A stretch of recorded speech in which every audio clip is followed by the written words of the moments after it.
Hello guys and welcome back to the Rosberg podcast. Today I have a really awesome episode lined up. I am joined by Shaun Escoffery and George Asprey, and they are Mufasa and Scar respectively from the London production of The Lion King. So really awesome to have those guys on. For those who don't know, they are, as well as being these huge stars on the stage, they are also massively into Brazilian Jiu Jitsu. Shaun is a black belt under Eddie Cohn, and George is a blue belt under Andy Roberts. So really awesome to have these guys on. Been looking forward to having them on for a really long time. I went and saw the show. They sorted me out, and I went and saw the show in January. Incredible show. Couldn't wait to chat to them. Spoke about the show and how they got into it and everything like that. And then also spoke about how they got into Brazilian Jiu Jitsu. Shaun's been training for a really long time, and then eventually George got involved as well. We chatted about that, about training, about their mad schedules, about martial arts, about self-defense stuff, about just pretty much everything. So this was a really awesome episode, and I hope you guys enjoy listening to it as much as I enjoyed recording it, because I had an absolute blast. Check it out. Cool, guys. Well, firstly, thank you very much for coming. Thank you for inviting us. Oh, it's a pleasure. I'm really excited about it. It's just like really different for me to get to talk to some guys. You know, it's nice when you get to talk to someone outside of the jiu-jitsu where you're connected with the jiu-jitsu. You know, that's a really nice thing. But like crazy trying to book you guys to come in, right? Because your schedules are mad. Well, not me, to be fair. It got to the point where I go, oh, Dan, I'm really excited. Oh, Dan. Yeah, sorry. Shaun says, and eventually the last time I said, Shaun, you're texting me. I just cannot do it. He goes, I'm stepping out of this. He goes, you're calling him. Whatever. I was like, oh, God, what am I going to say to him? But yeah, it's been very busy. So, because like the show that you guys are in, what's your schedule like for doing that? Because I know it's a mad one, isn't it? We do 8 shows a week. So we do 1 Tuesday, 2 Wednesday, 1 Thursday, 1 Friday, 2 Saturday, and a Sunday matinee. Yeah. But within that, you have sometimes rehearsals. So we're just coming up to cast change now. So we've got 6 weeks of quite intensive rehearsals. So we're on top of the shows, yeah. Oh yeah. So we'll be in at specifically for the last 3 weeks. We'll be in at 10, and we'll leave in the morning. In the morning, and we'll leave at 10:15 at night. Yeah. Get out, yeah, mate. It's heavy. But you know, within that, we're not coal miners. You know, we do wear too much makeup and dress up for a living. Paint. So. We wear paint, George. Paint. Okay, paint. Not makeup, paint. So it's war paint. War paint. Yeah, and this is only 6 weeks of the year that it's intense like that. But do you do the shows year round? Yeah. Oh yeah. I get 5 weeks holiday. Yeah. Which is good, but we work 6 days a week, so and Mondays is our day off. It's really intense. Oh yeah, it's heavy, man. It's really heavy. Yeah, and then you're recording over the top of that. That's right. Yeah. How do you even get the time to? Oh God! So normally it's like I'll record on the Monday, maybe Tuesday, definitely Thursday, Friday, and again it's like 10 till whatever. So I'll finish the studio at about 4:30, and then shoot down to the theatre, have a quick something to eat, and then jump on stage. It's intense, man. Do you know what? Like the craziest thing that I have like mad appreciation for you guys is doing the same thing every single day, multiple times a day. That because like I did, I do quite a lot of seminars, and for last couple of years I've been doing a lot of like pretty much I don't just go and teach. I know exactly what I'm doing. It's like almost word for word exactly the same. It's kind of like a product, like you guys are doing when you're on show. You're doing the same thing every day.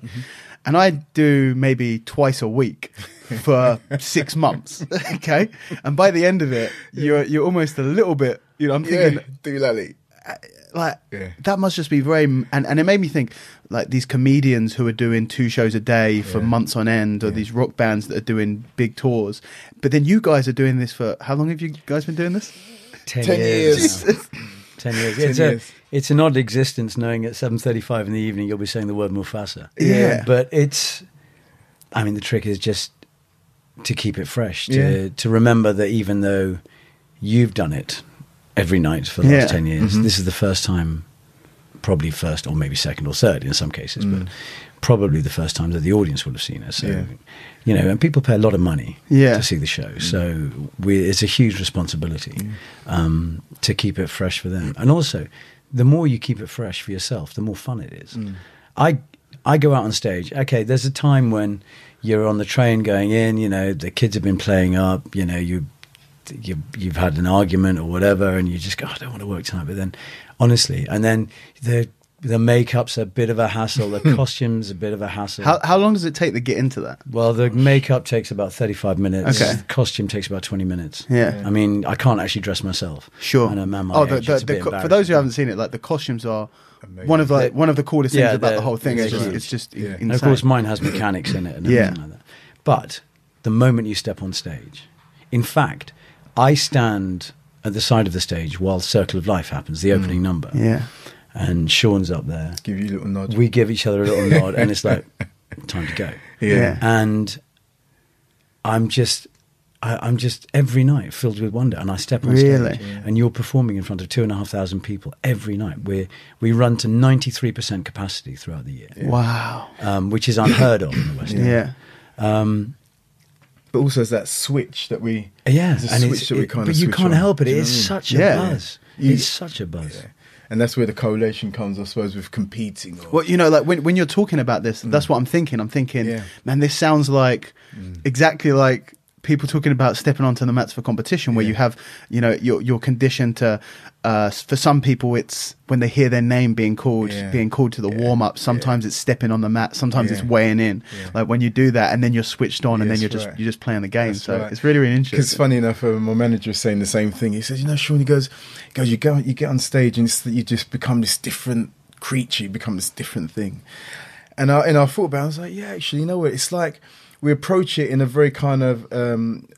It's ritualistic, but it's a warrior kind of mentality. Yeah, and it has to be. You know, so it's literally it's bring it. You know, because there's no point going on stage. It's regardless of how tired we feel, regardless of how, you know, the day has been. Like George was saying, you kind of go and you think, if we don't give it our all, if it's not like we can't go in half-hearted. It has to be 100% or nothing. You can't do these parts half-hearted either, because they are. It's because it's Broadway, so right? big It's and it's so animalistic and it's so energetic. Yeah. And you know, the audience don't care if you've had a bad day. The audience don't care if you're tired. And they don't care that you've done it 1,000 times. That's right. Wait, saying 1,000 times, it's probably way more than it's more than that. How close to 4,000. Yeah, oh my God. Yeah, mate. It's mind-blowing. That's why I got a little twitch like this. That is a mind-blowing number. Like, I've spent more time with this guy for the last 10 years than my wife. That's right, it's the truth. Honestly. It's unbelievable. That's so crazy. But yeah, you know, I think I imagine that you guys kind of almost separate yourself as a person from your character when you step on, because in the same way, I kind of do the same thing when I compete, which is I don't compete, someone else does. In that case, like, that's the person that I refer to as the Rolls Royce, right? That's the person who competes. And in your case, is it a fact that, like, you're not acting, or you're not on stage, but Mufasa and Scar are on stage, and it's kind of a different persona. I think if I brought Scar home every night, my wife we'll be seeing a lot more of each other. Yeah, exactly. But yeah, I think you can hide behind the character. Yeah, do you know what I mean? And it's almost like, you know, and I love the character of Mufasa. You know, so, you know, he's this regal kind of stoic king, and I'm like, yeah, man, I can kind of submerge. You know, just kind of take the moment for what it is. Yeah, you know what I mean, just kind of embrace it. And you know, I love doing it. What about Scott? He's horrible, mate. He's horrible. So I can see the appeal in being with Mufasa. So what? I love really making young children cry. What can I say? And he does too. I come on stage, give a little fist bump. No, I think one of the things for me as an actor is I always like getting away from myself. Sure. And as Scott, although lately I am just playing arseholes. It's just really, I don't know what it's saying about me, but for the last 13, 14, 15 years, I've just played wankers. So it's... You've been typecast. Yeah, now. exactly. And he does it very well then. That's the problem, isn't it? That's true. When you play the bad guy well, you end up being the bad guy, and then... Yeah. But you're able to get away from yourself. And I don't know if that's some sort of deep psychological problem I have, but I don't... I prefer not to be myself. You know? Yeah. And I think even when you do things like interviews, hopefully not now, because this is a sort of different format, because we're mainly talking about a passion that we have Yeah. rather than the work. Although work is a passion as well, and we're both incredibly lucky. Here we are. To have that, you know, to live to work rather than work to live, if you like, is an incredibly lucky thing. But I love being away from myself. I'm not enormously comfortable being me. Sure. Is that like a common thing that draws people towards the acting world, or? Because I've definitely heard that from other actors who said like there's a lot of appeal of being able to step out of themselves. Yeah. So some people go to watch The Lion King to escape, and you guys do it, but you're the ones in The Lion King to escape. That's right. It's true though, you know, because even in the last show that I did, it's just, you know, again playing the bad guy, you know, and you know people Parade. Parade at the Donmar Warehouse. Olivier nominated. Yeah, you know. But anyway, right, it's George. And you know, but and I did love playing that bad character, because it's kind of like you go, oh, I can really stretch this. This is not an alter ego, but just to explore the darker side almost, you know. And it is fun. It is fun, you know. And like I said, George does it well, because, you know, George is one of my best friends, you know what I mean? And, you know, and knowing George, what he's like, you know, in real life, to kind of, when I see him on stage, I'm like, man, you're nasty, man. You're nasty. You know, but it's on stage, not in real life. On stage. You know, so yeah, I suppose it is. You start to wonder, like, which is the real George here? Yeah, I know. I'm like, ooh. Because you're playing that bad guy very well. Too well. So you guys did, obviously, you did acting before you got into The Lion King. Was just because I've never spoken to anyone who was in a musical or anything like that. Like, how does it work? Did you plan on going into musicals, or not at all? Because it's like it's not, even though it's the same thing as acting, it's not the same at all, because one is you record your thing, you go home, and the other one is you come and do it 8 times a week for 10 years. Like, it couldn't be further from each other, right? Yeah, no, I went to LAMDA, a strict drama school, and I left thinking Chekhov, Shakespeare. And my first job, well, when we left, we set up our own theatre company to do some fringe work, just sort of to be poor while we could afford to be poor. Sure. And then I got very close to doing a TV series called Soldier back in the day, the original episode of that. And they didn't take me because I didn't have an equity card. So this is really back in the day. I mean, so this is like 1990 when you had to have an equity card to work. What is that? That's like to be a member of the union. Okay. That like the actors. Yeah. Union, okay. Yeah. So you literally, if you didn't have your equity card, couldn't work. It was like one of those things. If you didn't have your equity card, you couldn't work. Wow. And to get your equity card, you had to work. So there were certain ways of doing it. So the first thing I did to get my equity card was panto. I played the front end of the cow in panto and was dancing in it as well. Yeah. Which I'd never really done. You never had training or anything? We had a bit of movement training in LAMDA, but that's it. And yeah, it was just hilarious. And you meet these sort of, you know, from going from drama school where everyone's incredibly serious. Yeah. You meet these quite flamboyant, shall we say, characters in musical theatre. And it was just like, well, this is fantastic. And then from there, I got another musical, and then I got another musical. So I did Guys and Dolls, and then I did Sound of Music, playing Rolf in Sound of Music. And I did like 3 years of solid musicals. And then I had to say, that's enough, no more. Because you then, especially straight out of drama school, you get typecast as a musical theatre actor. And I said to my agent, that's it, no more. And I was lucky that while I was finishing Sound of Music, I got the film Frankenstein with Kenneth Branagh and Robert De Niro, and so that then set me on a different path. So I was quite lucky with that in that respect.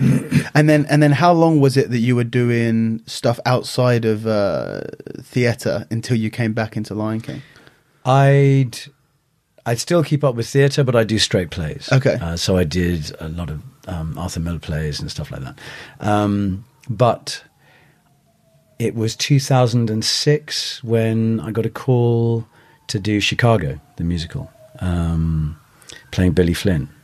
And that's a great part. Yeah. That's a great part. I didn't actually appreciate it as much as I should have done because he wears a dinner jacket and a bit of eyeliner and that's it. Yeah. And right now that really appeals. Yeah. So that got me back into the musicals, and then they asked me to audition for Lion King. And I went to see it and I went, yeah. And Scar is... Did you Scar audition is- for that Yeah. part? Yeah, Yeah. yeah, yeah. That's the one you wanted. Yeah, I want to be oh, that yeah, guy. yeah. Well, I couldn't be Mufasa for obvious reasons. Although when I'm reincarnated, I want to come back as Mufasa. Because the idea of dying before the interval and having a little voiceover in Act 2 is It's really wonderful. appealing. I get rid for just stick Oh, I take the piss out of Shaun. I say, I All do the 8 time. shows a week. He does 4. The reason why he beats me in Jiu Jitsu is because he's got more time. He's rested. I'm absolutely knackered after working hard, and he's had all Act 2, not only to rest but look at little DVD videos on YouTube. Nothing to do with the fact he's black belt. So what about you, Shaun? How did you? Oh gosh. So basically, I was studying building construction. Okay. So I wanted to go into building and architecture and all that stuff. And then I was always singing. Do you know what I mean? Because I'm primarily a singer before an actor, kind of. And and I saw this ad in the, and I thought, you know what, maybe I should kind of just knock this on the head because I was just about to go to university. And I thought, you know what, I'll give this a go. So so I applied for Barking College, did a 2-year course in performing arts there.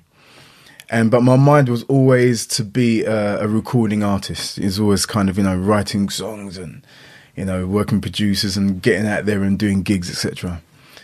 And then I think it was my last year, there was an open audition for Mama I Wanna Sing. And I mean, musical theatre was never even in my radar. Do you know what I mean? For me, it was just a complete, that's not for me. And so I saw it was an open audition and it said, come down to this place and audition or whatever. So I went down there. My mum goes, Shaun, you should go and audition. Shaka Khan's in it. I was like, all right, then it's not really for my thing, mum. Do you know? But she goes, just, you never know. So I was quite young then. So I auditioned for it and I got a part, an ensemble.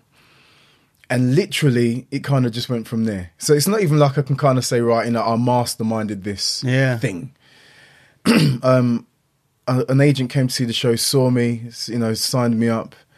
And literally from that point on, I think, what did I do after that? I did the Who's Tommy, which is like a rock musical, rock opera. And then I did, after that, I think Mama Wanna Sing. No, Smoky Joe's Cafe, then Les Mis. And it kind of progressed from there. But I had no intention of getting into musical theatre at all.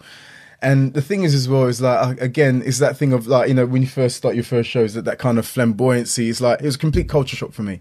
You got to understand, I'm this geezer from East London. Do you know what I mean? Like I said, I had no intention of getting into musical theatre. And it was, I walked in, I was like, whew, it was totally overwhelming. These, like I said, people have trained, gone to RADA and Guildhall and, studied hard. I mean, I did a 2-year course in performing arts. Yeah. You know what I mean? I literally had no clue about the etiquette and, discipline and the whole thing that went with it. And, so I was literally learning on the job. Yeah. But yeah, again, it's a thing of, I've learned on the job, I've matured through it, and I've learned a lot by doing it, Yeah. So yeah, it's been a great experience for me. Well, it sounds like from both of you, there's something to the, there's something in the appeal of doing theatre, like I guess the live performances. It's probably you feed off quite a lot of energy of the audience, that I imagine. Yeah. Does that ever get over 4,000 shows or 3,500 shows? Does that ever diminish, or is that the same? Because there's a lot of people out there who have never stood on any sort of platform in front of many people and kind of had that attention put on them. And it's a very, I've had it to a much lower scale to you guys when I compete and stuff like that, and people who do sports and obviously performers, live performers, musicians and stuff like that. It's a very weird sensation of having attention focused on you. And I'm sure there's something like inbuilt into the human brain that kind of some people really, really like that stuff. Does that diminish over time, or is that always pretty strong? I think the nerves, the nerves diminish somewhat. So, I mean, opening night is terrifying, isn't it? Opening night is a scary experience. That's the first time you ever did it. The first time you do the show. Do you even remember what that was like? Oh, yes. man. Really? Yeah. Well, the thing is, I mean, so we we read a lot of Jeff Thompson's books, and he talks about the adrenaline dump and stuff like that. And so much of it is applicable to fighting and theatre. Fight or flight. Because you have to know what's going on. And if you know what's going on, then you can, excuse me, then you can deal with it. So you know on opening night that you're going to have this adrenaline dump, and it feels like the world has just fallen out of you. It really does. And is that even when you've done other? Really. There's nothing because you haven't done that one before. Exactly.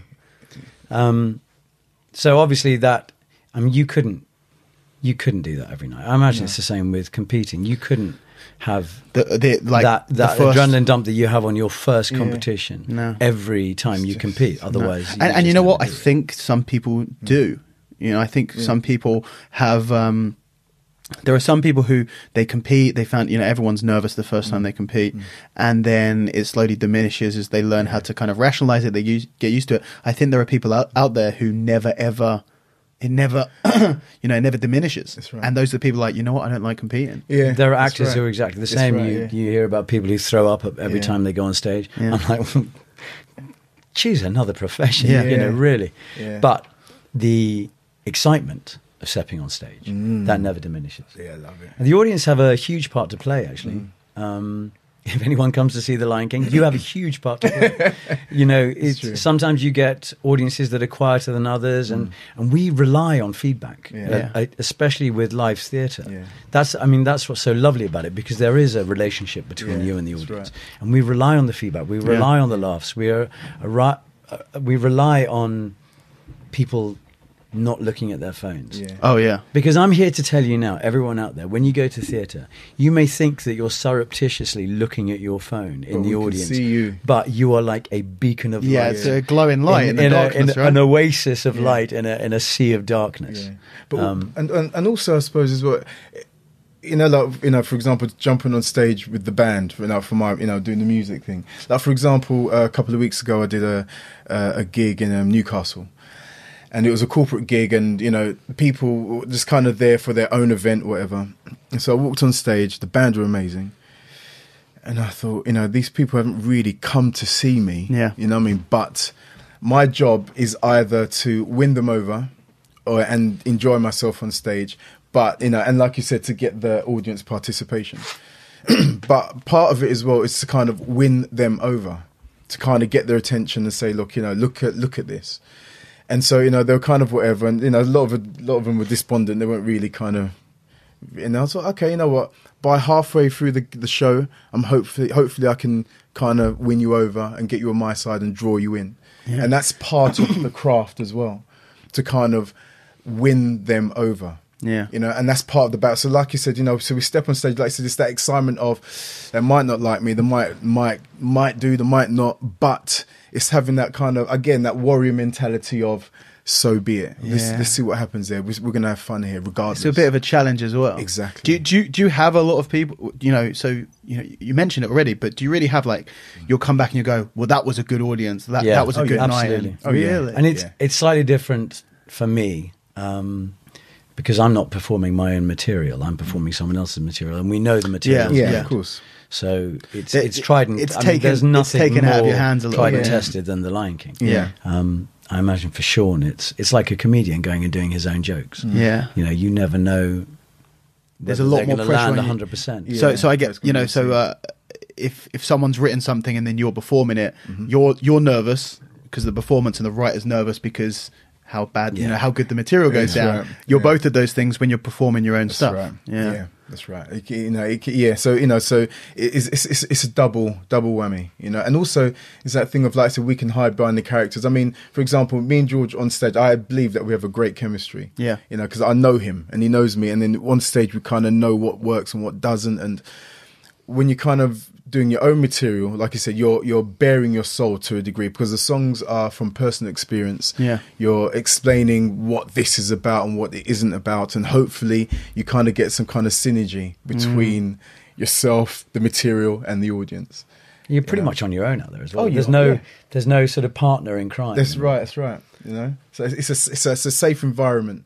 And sometimes, you know, for example, you know, if I've messed up on stage, for example, and George isn't laughing his head off looking at me, he'll cover my back. To be honest, I normally am laughing my head off on stage, or turning up stage, and all you can see is my shoulders going up and down.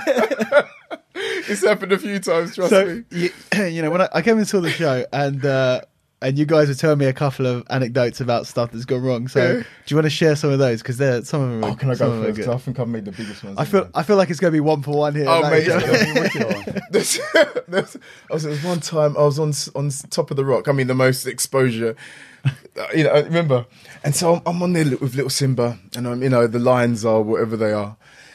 And little Simba messed up his lines, and also there's kind of music's going on underneath, you know. So I've kind of everything's timed. It's not just a free for all, you know. All the dialogue is kind of timed over music. And so Simba messed up the line, and I was like, for a split second, then my mind went. I was like, okay, what's the next line? And I was literally, music's still carrying on. I'm like, Simba, the land is yours. Right? And so you got the grass heads down there, kind of, and all I could see was shoulders like this, up and down, cracking. I'm thinking, no support here, lads. The people who play the grass. Yeah, and then this who play the grass. Yeah. And I love, if someone hasn't seen the show, that's the weirdest sentence. The people who play the grass. Who play the grass. Right? But then I'm thinking, once I get off stage, George is gonna slaughter me. I was waiting. Oh god, man. But you know, if one, because it's such a polished show, yeah. If one thing goes wrong, it must completely knock you out of sync with it, right? Yeah, completely. And the worst thing is that when you lose your lines, it's because it's so in the moment, and memory is a weird thing, isn't it? Sometimes you go, how do I remember this? Yeah. How do I physically remember this? How does it come out? And as soon as you start thinking like that, you're fucked. Yeah. You overthink it. You completely overthink it. Because and then you start thinking about your next line. And that once you start doing that, and of course, once you miss a line, you start thinking about every line. And it's like you're saying every line in your head before you say it. And you're just completely... It's like when you think about breathing, right? Yeah, yes, so exactly. Like you do it automatically, exactly. And then you think about it, and you're like, "Yeah, if I stop thinking about breathing, am I going to die?" And what's so beautiful about having done a show for so long is that we know it so well. Is that we're able to play around with it, and not, and it's okay because we don't have to concentrate on the lines. We don't have to remember the lines. The lines are just there. Yeah, but I mean, it's been sometimes, isn't it? I mean, I had one the other day when I was looking at young Simba, and I meant to say, just do me one favour, promise me you'll never visit that dreadful place. And he goes, I promise. And I go, there's a good lad. And I looked at him and I went,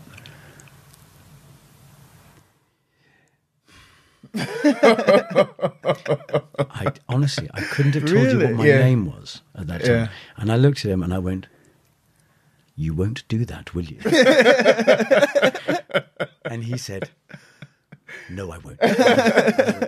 Good lad. And that was it. And it was just like, and the thing is, in the audience, they just won't know. They won't know. But for me, the panic, it's like you just get this cold draining of blood from your body because you're doing this in front of 2,500 people. Like it's horrible. I'm starting to get terrified thinking about being in that situation. Like, there's a lot of lights on you, and there's a lot of people watching you, and it's completely silent, and they are just looking at you. It's terrifying, man. But worse than that is corpsing. Corpsing or falling over. Corpsing is when you're laughing on stage. If something happens. So the worst one we had.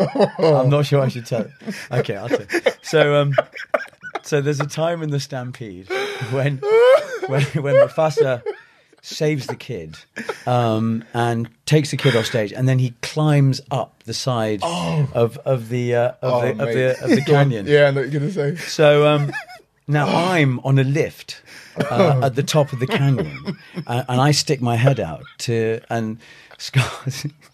Shaun goes, Scar, brother, help me. And I go, dun, dun, dun. I go, long live the king, and throw him off. So I'm up there, and I'm sort of looking at it, and now I dropped one. out Like, there. you let one go, man. just let one go. And I'm like going, So check the and good. I'm like going, oh fuck, this really smells. And I'm like this, I'm waving, I'm wafting my hands, like trying to go, and Shaun's going, dun, dun. He's coming up, and I'm going, oh fuck, this is really bad. This is really bad. And he gets up and he goes, Scar, brother, hey, like this, bro, Scar, bro. I was like, what the? People are watching this like, this performance is incredible. And the look on his face of pure horror. It's like his stunk. face was melting. Right? And We were cracking pissed myself. And And so I I'm went, going down, Scar. long live Mate. the king. Like this. mate. And he was, oh man. And I'm trying to be dead. Right? I'm trying to be a dead Mufasa on the floor, and I'm like this on the floor. I'm like, you get, man. You couldn't hold that in. Apologetic. It was just terrible. Terrible. Oh, mate. I don't know what I'd eaten. It like a rat had died. That or was something. rancid. Oh man. Well, you're doing it almost every day. Yeah. You're going to have one of those Yeah, days exactly. during Yeah, of one of the course. performances, Yeah. right? And there was a time when Pride Rock didn't open the stage. So I'm Oh, God. in Eulogy when he's dead. I walk Yeah. up and I go, Mufasa's death is a terrible tragedy. Yeah. And walk up and all these hyenas are there grieving and stuff. I'm sorry, lionesses are there grieving, and so I'm meant to come from underneath the stage, and the stage opens and Pride Rock sort of corkscrews out, but the stage got stuck, so Pride Rock couldn't come out, so I couldn't get up onto stage, Yeah. so I had to do the entire speech lying down underneath the stage. And all And these the stage is flat. completely flat, Yeah. and it's just voiceover coming through. Yeah. All these Mate. lionesses going, "Where the fuck is he?" Yeah, It's just yeah. like, where's that coming Mate, I from? was dying, mate. Wicked. Absolutely wicked. It's great when it goes wrong. Yeah. I'm not going to lie to you. As long as it's not your own expense. Yeah, Do exactly. you know what I mean? It's like every time it goes wrong for you, George is like, yes. I'm going to Vice cane him for this one. Vice versa. So you guys were talking earlier about keeping it fresh. Is that what you mean by keeping it fresh? Is just hoping that something goes wrong, basically? Not too many times. Yeah, no. I mean, for me, keeping it fresh is having the thoughts in my head about what my character's doing and concentrating. Yeah. Basically, without getting stilted. But and also I do different things to keep it fresh. For instance, I'll channel a different actor sometimes. Like I'll do what's his name? Who played Snape in Harry Potter? Oh God, I can't remember my brain. But anyway, I'll do like Snape from Harry Potter, or one night I even did Nigel Farage. You know, I mean, just like So you're I'm sort of not doing impersonations of them, but maybe I'm doing their speech patterns or their syntax, Really? or something like that, and just changing it up ever Yeah. so slightly. And what you find is you find something that go, oh, actually that works. Yeah. That's really nice. and then that stays in it. and then that stays in it. Yeah. Yeah, it's That's true. funny. It's very true. You're right, but I think as well, I try and take each show as it comes, each scene as it comes, and like you said, I kind of like sometimes go, right, I'm going to do Denzel Washington today. I mean, I'm not comparing myself to Denzel Washington. Let me know. The amount of times that Denzel Washington said, you know what, I'm going to do Shaun Escoffery today. He called me up the other day Yeah, and I actually said that. But it's the same thing, Let, just to kind let me of, know the performance where you're going to do Samuel L. Jackson, and I'll Yeah. come in and watch that one. That can be a good one. Oh mate, I tell you. Get these hyenas off this motherfucking Yeah, stage. you know what I mean? You're all right, can you imagine? God, Shaun, thank you very much for your employment. Mufasa pulls out a Browning. So let's move on to jiu-jitsu now a little Yeah. bit, shall we? Because we'll kind of dip in between the two of them. But so Shaun, you're a black belt, Yes. and George, you're a blue belt. Blue belt. So I'm assuming that you were training jiu-jitsu beforehand, and you introduced. Yeah, no, I'm just really shit. It's taken me 15 years to get my blue belt. But You guys are blue But I belts got at the there in same the time, end, right? Yeah. So how did you get into it? Oh gosh. Well, I mean, I've always been doing martial arts. I've always been into martial arts from a very young age. I was first introduced by my father. I did karate, Ishinryu karate, back in the day with Tiki Donovan and Tyrone White and all those kind of the British karate team back in the day. So Yeah. I was young, 7, 8. And and I just loved it. I was quite natural at it. I was quite good at it. And I carried on doing that for a while. And then, as you get into your teenage years, you kind of stop and you kind of girls and all of that. And then after that, I missed it, because I love combat sports. I always have. And I think as well, growing up in East London, I grew up in an estate, Warrior Square, Manor Park. You kind of had to be able to look after yourself to a certain degree. You had to kind of, as a famous guy said, if you can't chuck it in East London, you can't, if you can chuck it in East London, you can chuck it anywhere. Yeah. And, so it's always that thing of even, I was never a tough kid growing up, but you had to learn just to front it, just front. And so fighting was always in the back of the head, always there, always saying this, you never want to be humiliated. Always thought, you have to be able to look after yourself, etc. So hence why maybe it was an insecurity thing, but I embraced it. I loved it, boxing the whole nine. And so anyway, so after that, I kind of progressed into kickboxing, and I trained in Forest Gate for a long time in Durning Hall, did that for a long time, and then progressed into Thai boxing and really loved that because I love the brutality of it. I'm not going to lie. Yeah. And so it's just a confidence thing. And then, again, stopped, so I'm just kind of going way back. And then, I saw, obviously I saw the Horace Gracie thing. So you watched UFC 1 when it came out? I watched UFC, yeah. And I was fascinated by it because I was thinking, because that thing when you was kind of grappling with your mates over in the park, so he was the strongest, whatever. Yeah. I was half decent at it, no one knew what they were doing, but you always get into some kind of wrestling matches. Yeah. And, and there was one guy, Anthony, his name was, and he was always kind of pushing weights. Young, he was young at the time, but his muscles coming out here. And he'd just dominate everybody. He was strong. I was thinking, I know he's strong, but there must be a way of beating this kid still. Do you know what I mean? There must be a way of, dominating him. Anyway, so that was always a thing. You know what I mean? Yeah. It was always a thing. Anyway, so I saw Horace do his thing, and I was like, fascinated. It freaked me out. I mean, I was obsessed. And so I went around looking to see whoever did this. So, went to all these different jiu-jitsu schools, and I did a class. I'm like, no, this ain't it. This ain't. This is like such a typical thing is that people watch UFC 1, heard jiu-jitsu, went to a jiu-jitsu. It was a Japanese jiu-jitsu. They're like, right. No, what? They're in the black gears. This is something different. Yeah. This is not right. This isn't right. This is right. So I went searching and searching and searching, and it was completely by accident. So I was living in, at the time I was living in Dagenham, and I was driving past and I saw, it was on Beacon-Tree Heath, and I saw Horace Gracie Jiu-Jitsu, and I nearly crashed the car. Wow. Right, so I kind of, whatever, spun it around, and and it was a shop front, and I sat down outside looking for a while. You know what I mean? I was like, a bit nervous, and I jumped out, parked the car up, walked in, and that's when I met Mark Warder. Because Mark Ward was my first jiu-jitsu instructor, and he was a purple belt at the time, and I walked in and I thought, so we talked a bit, and I was like, yeah, this is definitely the one for me. This is it, and started training from there, and totally fell just like deeply in love with it. I mean, we know about the obsession of jiu-jitsu. Yeah. But it like nothing ever before. I was always a fan of Thai boxing. I love Thai boxing. I still love karate. I love the traditional side of it, the whole martial way of it all. But jiu-jitsu completely absorbed me. It freaked me out. And I'm saying, so I trained for constantly. Sometimes like twice a day, morning, evening. I'd hook up during the day and do some mat sessions. With some of the guys, because a lot of the guys that came out of Mark Warder's camp, Shane Smith and, Speedy and Eddie Cohn, obviously, Mike Russell.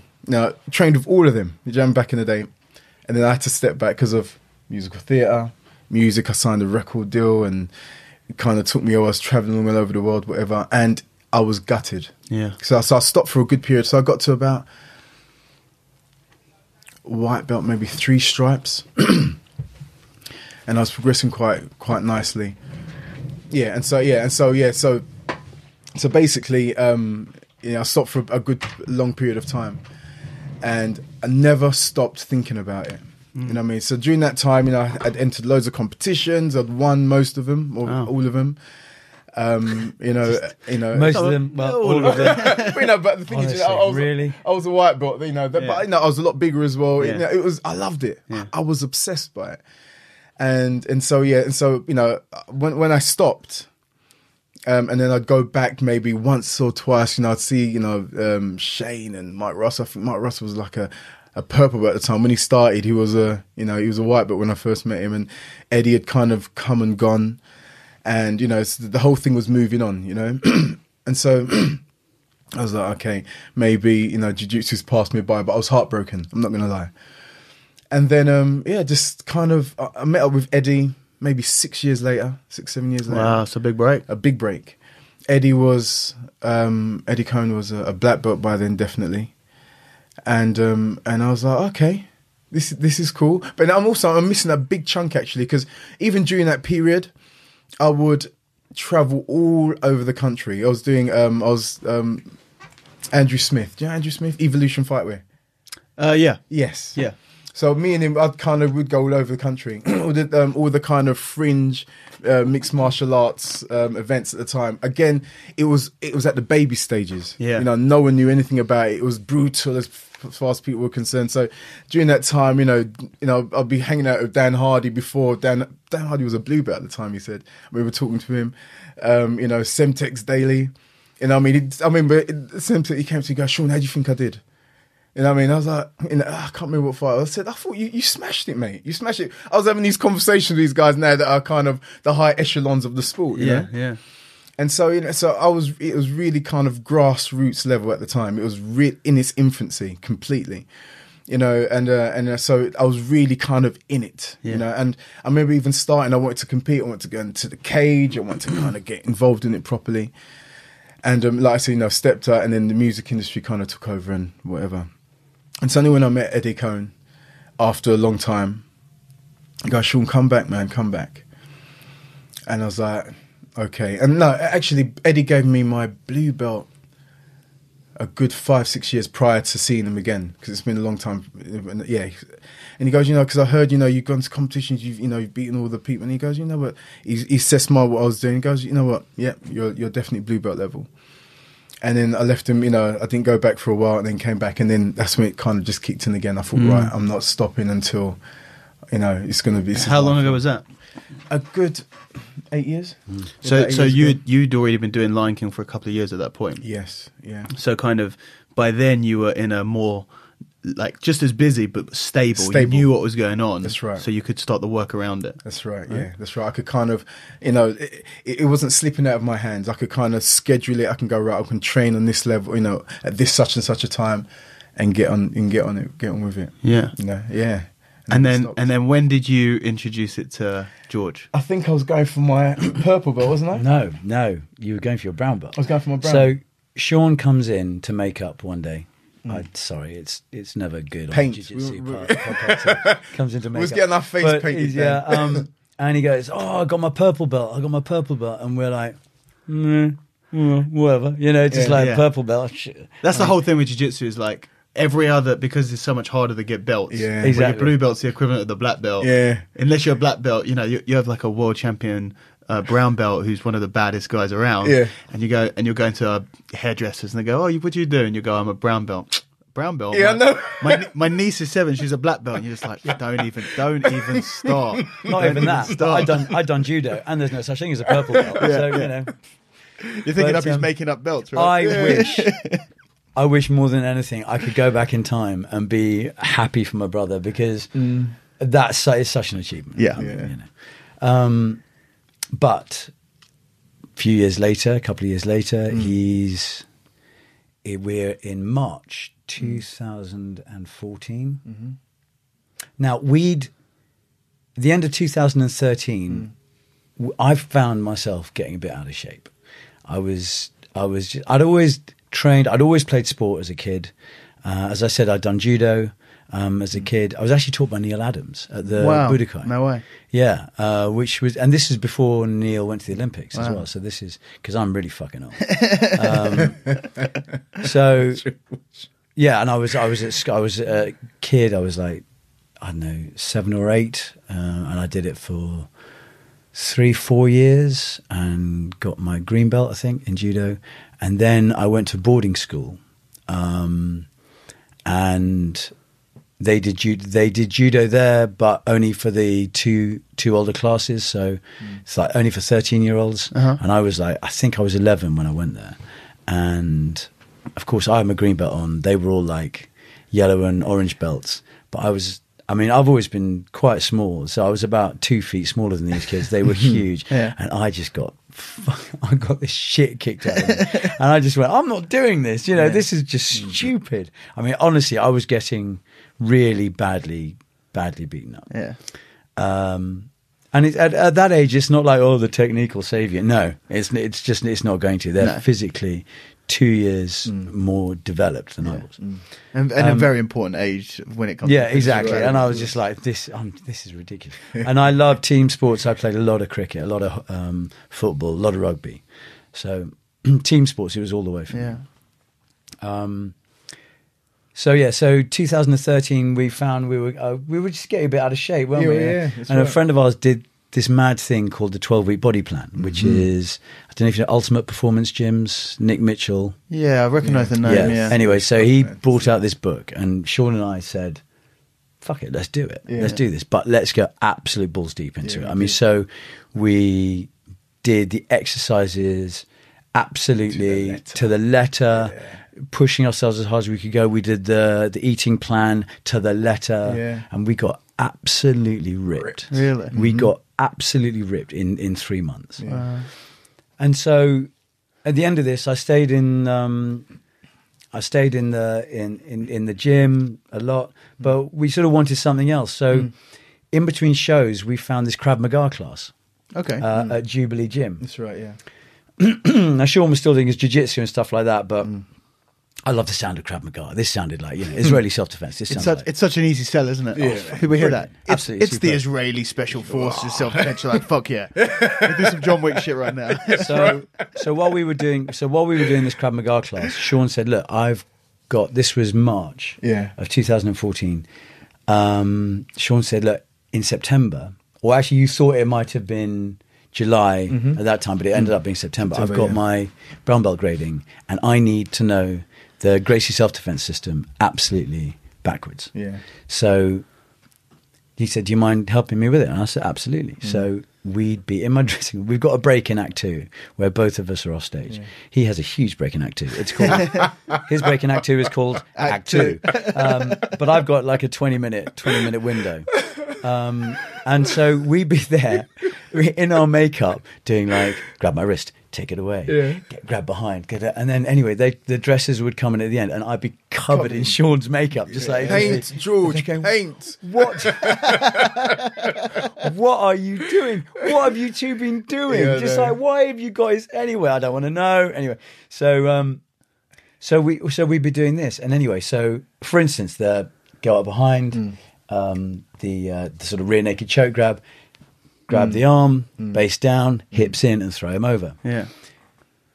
So I was in a Krav Maga class. Shaun wasn't there. He couldn't come. He couldn't make it. And we were doing this sort of sparring, and there was this big French lad, and he was a bit of an arse, to be honest. He was getting really aggressive, and I was like, like trying the punches, and I'm going, I've got a show in 10 minutes, you know what I mean? So you were literally doing the class in between shows. How long's the break between the shows? It's about an hour and 10 minutes. So I'd get undressed, I'd run over. I'd be able to do about 50 minutes. It was an hour and a half class, but I'd be able to do about 50 minutes. Wow. And actually the guy, Stuart McGill, his name. He's a really nice guy, really good lad, and he only charges like half for the class, and he's legit. This guy, so I don't want anyone thinking that this guy was just like he's serious. Absolutely serious, legit guy. I mean, amazing.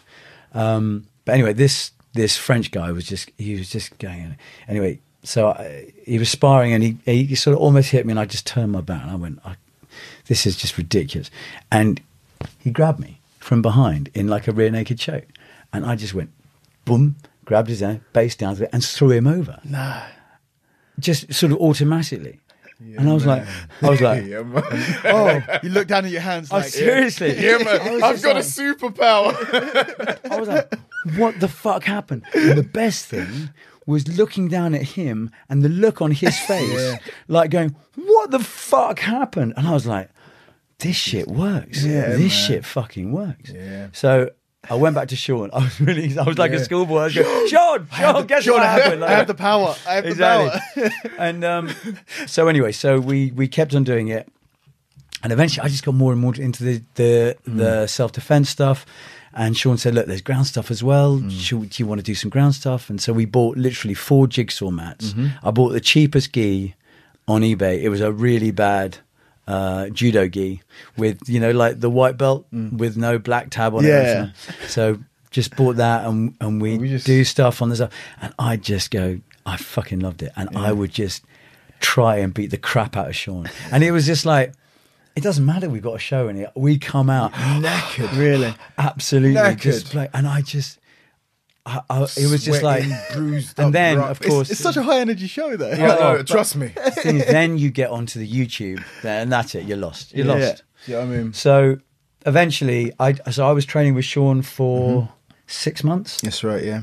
About that, but even slightly longer. Maybe 6-7 months before he said, "Look, you've got to." Find somewhere to train. And I was like, and it was difficult because I had a 1.5-year-old daughter at the time, and my wife worked a couple of days, so I had her, and it'd be difficult to train. Yeah. So anyway, Shaun, we looked at the classes around me, and Shaun, Andy Roberts, because knew the lineage, and so I said, okay. So I phoned up. Actually, my wife got me 10 lessons with Andy's for my birthday. Oh, wow. 10 classes. So I went there and I went there and I remember the warm-up killed me. I went to the warm-up, I was shaking after the warm-up going, what the fuck? And after the first class, I got in the car and I went, I'm not actually sure I can drive home. My hands were on the wheel and I was shaking. I was so physically exhausted.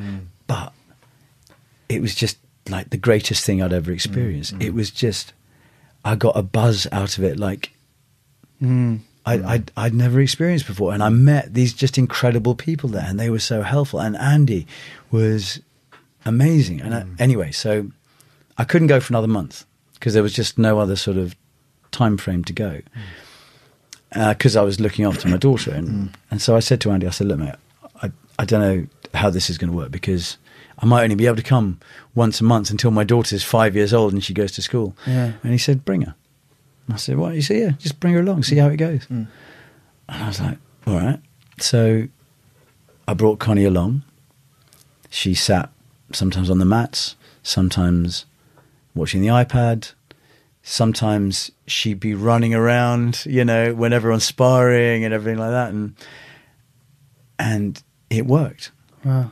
And she became as much of a fixture of afternoon class as I did. So I'd be rolling around, I'd be getting choked and everything. And suddenly, George, Connie needs a wee, mate. Connie, like one of these big burly like lads who go, George, I think I can smell something. You know what I mean? So it's like, and she just became a part of it. And I'd turn up and Connie would be there. And it was amazing. And she just got adopted into the sort of Andy Roberts family. That's awesome. And I remember when she went to school, everyone was like a bit, wow. Yeah, it's end of an era because Connie's not coming now, Wow.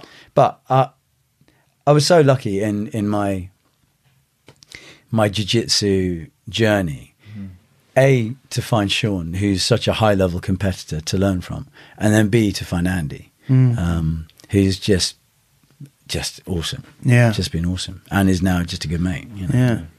So both of you guys obviously mentioned it, and first thing we spoke about is how busy you guys are. How do you guys fit in around the schedules that you have, the time to train?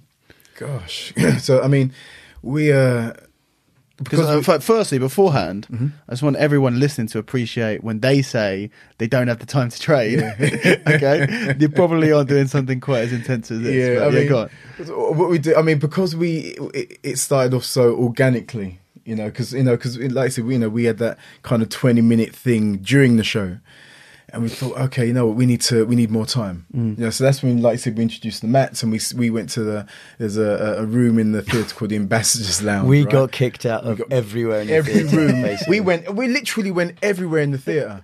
Everywhere apart from the stage. We went Ambassador's Lounge. We went one of the rooms upstairs. Remember, we searched everywhere. We went even downstairs in the corridor. We were in the stairwell. Yeah. We trained one Yeah. time in the stairwell. We got the mats, and it was all kind of buckled up against the wall. It was like, me and George was like, yeah, this can work. We can't move, Dan. It's like, yeah, this can work. We can just drill.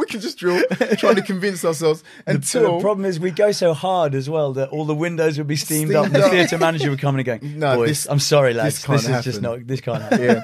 So then, you know, we had this eureka moment and thought, actually, we could use the stage, you know? And, so, you know, literally got on stage. So basically after the show's finished, we'd literally get that stuff off our face, get out of our costumes. We'd set the mats up downstairs on stage, and we'll train for an hour and maybe 10 minutes, hour and 15 minutes. So everything would have to be quite scheduled. You'd kind of go, okay, we're going to have a quick warm up. We'd kind of talk about what we're going to Quick warm up. Yeah. Get a couple of shrimps. That's done. Right, good. Right. I'm with you on that one. Exactly, yeah. And then we literally, so it's quite intense training. Sometimes we kind of just go, right, we're just going to just roll.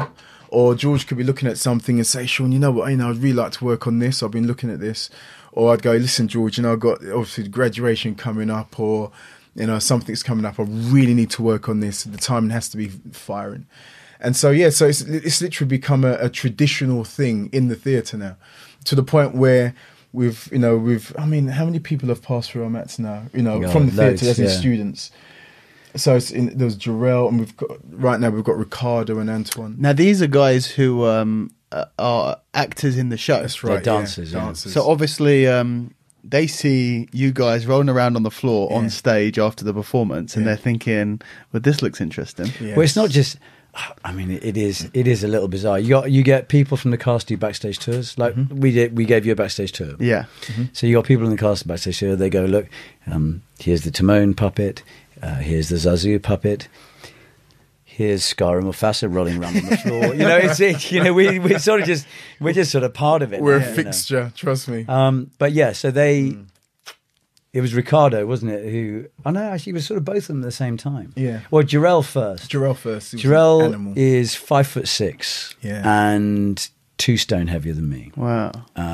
He's sort of your style. Yeah. I mean, he's just. Calms But the thing is, he legs. can do that with his legs. Yeah. And actually, the story is that he thought that he could beat me in a grappling match. Yeah. So, Shaun and I, we were in one of the bars at this time, and we literally just had 4 jigsaw mats on the floor, and that's what we trained on. So Jarrell came up one time, and he's strong as. Yeah, he's just an animal, and of course he moves like But this a is the thing, gazelle. like you guys, the people that are watching or who are jumping in with you, they're professional. They're athletes. They're athletes. Yes, they are. Absolutely, and they move for a living. That's right. They're in the incredible shape. shape. Yeah. So he said, "Okay, I want to, mess with George. I want to wrestle with George, and I'm going to beat him, and I reckon I can." So I started jiu-jitsu when I was 47 years old. So this is I was just sort of 48 at this time, and I'm wrestling with this athlete, and I submit him. Americana. I literally swept him, got mount, stabilized it, Americana, boom, just done. And after a while, it wasn't just like boom, boom, boom, done. It was like after 2-3 minutes. I mean, because he's so fast. And this so was before you started the Andes, right? Yeah, this was Yeah, so just this is before. like- this is I'd just done one-to-one. one class at Yeah. Andy's. I'd done So this one is like class. at one-to-one Andy's. with So this him. is just Shaun. So that's and me. probably the first. Apart from the one class at Andy's, that's probably the first time you've rolled with anyone that wasn't I've Shaun. done Yeah. it myself. Yeah. So you've been getting beaten up the whole time by the Completely. brown belt, Yeah. and then you go, oh shit. Yeah, he was purple I belt, can and do then he something. got his brown Yeah. belt. Yeah. So he'd be a brown belt at this time. Yeah. And Jarrell was like, "Wow, okay." So he joined us. And not only did he join us, but he started training at Eddie Cohn's with Shaun. Nice. So, and he was just phenomenal. Yeah. I mean, just I think I gave phenomenal. a couple of stripes on that. Yeah, Shaun gave me my first 2 stripes on my work. But after that, Nice. because of that. I was like, yes. Dan, I can't even tell you how proud I was. I know exactly how you feel. I was just, I couldn't. Yeah, because that's I'm everything. Shaun's first student. It's Yeah. everything that jiu-jitsu represents, Exactly. isn't it? It's everything. Everything. It's the older, the smaller, That's the right. weaker guy That's right. being able to defeat that That's guy right. just because he's got the training. Yeah. And I was just, I'll tell you, I cannot, even now, just talking about it, I was like, I just pride. You have no idea. Straight away, I was like, I spoke to Eddie. I said, Eddie, listen. So I explained to him, I said, listen, I just want to give him a couple of stripes, man. You know, is that cool? You know? Yeah. He said, yeah, of course you can, definitely. You know what I mean? I was like, you know, totally surprised him and, you know, oh, mate. Slightly awkward that I'd done one class at Andy's, and then the next class I turn up, I've got a couple of stripes on my white belt, and I'm like, I was going to ask, it's one of these guys. I'm just like, yeah, exactly. So I said to Andy, I explained what happened. I said, mate, I hope you don't mind. I hope you're not offended, you know, because I've just joined your academy and suddenly but he was cool. He was completely cool about it. Completely understood. Cool, man. So Yeah. That's an awesome story. Now, you've mentioned it a couple of times, so I just want to pick up on it because it's a bit of a kind of unique thing, but you've got gradings, actual gradings in the Eddie Cohn BJJ system or academy or whatever. So that's something that isn't particularly common in Brazilian Jiu-Jitsu. So what do you actually have to do? What do they involve?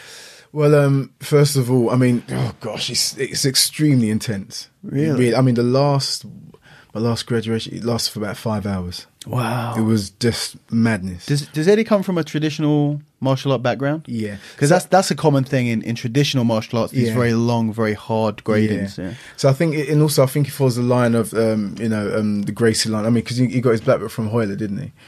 So he's very kind of stringent with that kind of Gracie Jiu-Jitsu line, you know? And so, so basically, so this is how it kind of, so you walk in and the last graduation, we had to kind of teach a group of students, so about 4 or 5 different groups of students, different things. And so that kind of, so straight away, as soon as you walk in, you're being assessed. I mean, obviously we know it's a continual assessment. So, you know, so we kind of taught different groups, different things. And then everyone kind of quietens down. And so it was like me, Liam Wendy, and Shuki, who were going through our graduations at the time. And so we go through the whole self-defense system, the whole thing. So from, and to say self-defense, the whole kind of jiu-jitsu route of it all. So we're talking, sweeps and throws and punch block series. It's like a Gracie self-defense stuff, basically. Yes, so, knife, stick, the whole nine. Wow. And then, obviously the ground stuff, all of that stuff, all mixed in. And then we have a little bit of a break. And that lasts for about, I would say about an hour. So after that, we're knackered anyway. Wow. Right? So we're talking from the very beginning all the way to the end of it. And then we have this self-defense circle where we just have different guys just kind of standing all around you with either weapons or sticks and knives and whatever. And they just randomly come at you at all different angles. You don't know what they're going to come with. Damn. And it's intense. So they're not kind of holding back. They have to be a good bad guy, if you know what I mean. Yeah. And so, so every possible scenario is covered. Do you know what I mean? Because he's no joke. Eddie's no joke. He's so old school. Do you know what I mean? That is like everything. And the thing is, if you kind of mess it up, he's like, do that again. In front of everyone, you're like, you kind of take a breath and you do it again. Do you know what I mean? Because it's not like we don't know it. It's natural anyway. But he wants to see the pressure testing, and he wants to see the clean technique. And so we'll have that kind of self-defense circle. Then we'd kind of stand there and whatever, and we don't know what they're going to come with behind us. And so it'll just kind of attack us with whatever. So whether it's a stick, whether they're grabbing you from behind, whether they're double legging you, whatever, we have to kind of react technically, So we do that. And so that lasts for a period of time again, and again we're knackered. And then, so we kind of get all of that kind of technical stuff out the way, and then it will be kind of like mixed martial arts or guy coming with gloves padded up, and just you have to kind of use the jiu-jitsu. So we work from a defensive posture. Yeah.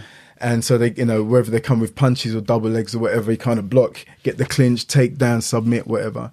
And it's Shark Tank. So it's a fresh fighter every 2 minutes. Fresh.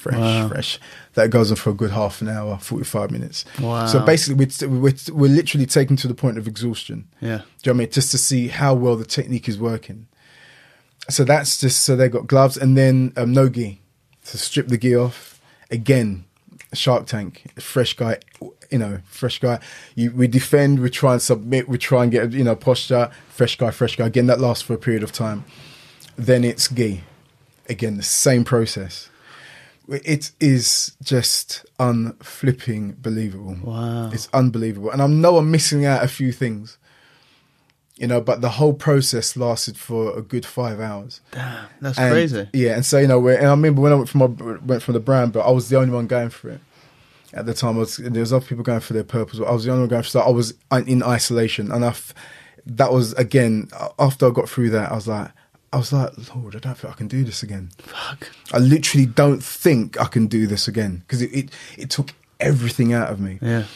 And this time round, because I knew Shuki and Lee and Wandy were going in for it as well. That was easier. I thought, you know what, I have to. What did I do? I think I wrecked my back, didn't I? Yeah. I wrecked my back. And, you did, yeah. Like literally 2 months before. 2 months before. Couldn't walk, couldn't even get. There was a time I was in bed, I was mash up. And I was like, there's no way I'm missing this. Because if I don't, the next time it comes around, it's going to be me by myself. Do you see what I mean? Yeah, and I thought, I can't do that. So I literally strapped my back up at the time, strapped it, I kind of wound up, strapped it with some back brace, took some codeine. I thought, right, let's do this. So that's why, even talking about it, I'm a bit emotional because it meant that much to me. Do you know what I mean? I was a brand for just over 3 years, wasn't I? And it meant so much to me to kind of, because I mean, when I first started, I never thought that I would get this. A blue belt back then was you were God. I know exactly. You know what I mean? Yeah. My instructor was a blue belt, and I'm thinking, maybe one day if I train hard, I'll be a blue belt. Yeah, exactly.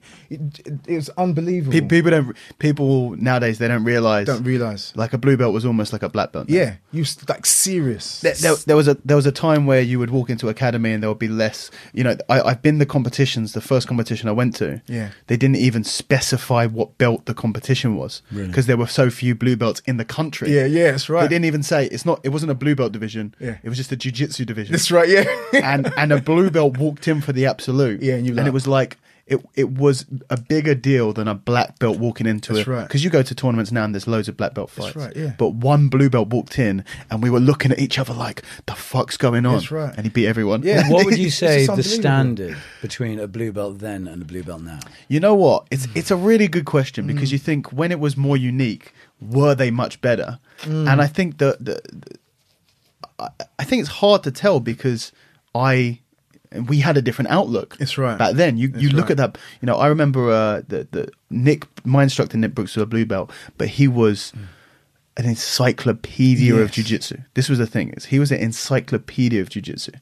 Now, that might have not been the same for everyone who was a blue belt at the time, but there's no way that an average blue belt in academy has anywhere near the knowledge that I know that he had when he was a blue belt. Yeah. But I think on average, maybe those first early blue belts, maybe it was just because our perception was a bit different. But I think nowadays, competitive wise, rolling performance wise, good blue belts are higher than the blue belts of back in the day. Yeah, I agree. But back then it was hard to get. Is that just because jiu-jitsu's moved on? Yeah, I think so. Yeah, I think so. But I remember, when you know nothing, and the blue belt looks like a black belt. Yeah, really does. It was just different, man. It was different, and I suppose that's why it meant so much because I never thought I would get there. Yeah, I never thought. When I say get there, obviously, it's beginning again. Do you know what I mean? I said to George, now I'm learning more. It's almost like I've just stripped off everything, started again. I'm looking at details more than I ever have before. But to kind of and another thing as well, I put this belt around my waist, and I'm like you said, how much it means to you. Yeah, it's weighing me down. It's just heavy because the responsibility is like, you know. Yeah, it's a different when you're at the top. Yeah, it's very different. Yeah, you know, even when you're a brown belt, you're high. Yeah, but there is a big difference when you take that step up the black belt. Yeah, exactly. Because there's nowhere else for you to go. There's nowhere else to go. Yeah, you know, and like I said, this is round your waist for forever. You know, and so you know, as much as you know, so this thing that we call jiu-jitsu, this kind of passion. You know, I'm not a competitor. You know, I know that, but I definitely am a martial artist. And you know, it does mean everything to me. Like I said, if someone was to offer me £1 million and said, "Listen, I'll take all your jiu-jitsu knowledge from you," I'm like, "Listen, nah, mate. See you later." But that's the beauty of something like jiu-jitsu. I'm not going to say just jiu-jitsu. That's the beauty of putting your life or a lot of your time into learning a skill. That's right. Is the power in it is that you cannot buy it. That's right. That's why it's special. Right. That's why it's so egalitarian. Exactly, 100%. I mean, I think it cannot be bought. It has to be earned. That's right. And that's right. In this day and age. Do you remember Sebastian Younger? Talking about this sort of thing. Yeah. And that book Tribe is just absolutely fantastic. You read it? Yeah, I read it. I've read it twice. Yeah. I listened to his podcast on Rogan. I listened to yours. I mean, I'm actually a bit sort of fascinated by this guy and his ideas. Oh, he's brilliant. Yeah. And what's interesting is when you listen to something like that, I listen to a lot of podcasts and I say to myself, okay, I can go, oh, I like that idea, and do nothing about it. No, what you have to do is you have to listen to a podcast, and the only thing you get out of it is if you actually change something about yourself. Apply it, of course. And apply it. Mm-hmm. And I'm trying to do that with Sebastian's ideas. But that whole idea of man is meant to struggle. Man has to work hard. That's right. Man is meant to battle the elements, and elephants as well. That'd be really different. Why not? So there were some humans out there. Exactly. One time. Seriously, there's an elephant in Lion King. I could just try and double leg him. Yeah. But what jiu-jitsu gives us in our sedentary, easy life that we have today is that struggle, is that battle. And I think that's why you get that camaraderie, because we're all sharing the same thing. That and intense hugging, which I think is just, you know, that striking thing. You're not going to get the same camaraderie if you're hitting each other. But if you're grappling with each other and you're holding, there's a physical that connection. Physical connection. Right, very unique. Very unique. And everyone says to us, how can you go and do a show after, like, for instance, I finish the afternoon class at 2:30. I then have to go and pick up the kids. I then have to do 4:30. I have to go in. They're like, how can you go and do a show? And I'm like, I couldn't think of a better way to feel now and go and do a show. Yeah. Because I just love life. Yeah. I just want to embrace everything. Yeah. So I'm going to go work and I'm going to fucking love it. Yeah. And it's the same when we train in between. If we miss a training day, it's just not the second show's just not the same. Yeah. But when we train, we're exhausted, you just go on, and there's just such a feeling of euphoria within my being. You know, it's the appreciation of the struggle. Yeah. Do you know what I mean? It's like you said, if you're living this kind of sedimentary kind of lifestyle, it's only when you struggle for something, when you've kind of battled through something, you come through the other end, you have a real appreciation of life in general. Do you know what I mean? So like we have these little mini we kicked off in them and we're like, we're knackered. We kind of go, get on stage and we can really just let it all go. It's a really quite a unique thing. And jiu-jitsu's hard. I mean, I consider myself a natural sportsman. Every sport I've played has really come easy to me until jiu-jitsu. Mm-hmm. And I don't know if that's because I've taken it up later in life. And so, for instance, the only sport I played to sort of seriously, hockey and golf. I got down to 3, playing off 3 of golf. That's a very good handicap. I played with Brian Jacks, actually. Did you? Listening to his podcast and laughing because he's one competitive. Yeah. Anyway. You can tell about that. Yeah. Oh, it's so funny. Playing golf. When you play golf with someone, their character comes out. And Brian's. He's an absolutely lovely guy, and we had such a laugh off the course. But on the course, he's serious. Yeah. And just not as good. But what can I say? Anyway, I don't think he listens to podcasts. No, it's okay. I think I'm pretty safe. He's too worried. He's too worried plugging his book anyway. So I'd always look at golfers who like played off like high teens, early 20s handicaps, and I go, how could they enjoy it? How can they actually enjoy it? And now I'm the equivalent. I'm the jiu-jitsu equivalent of that.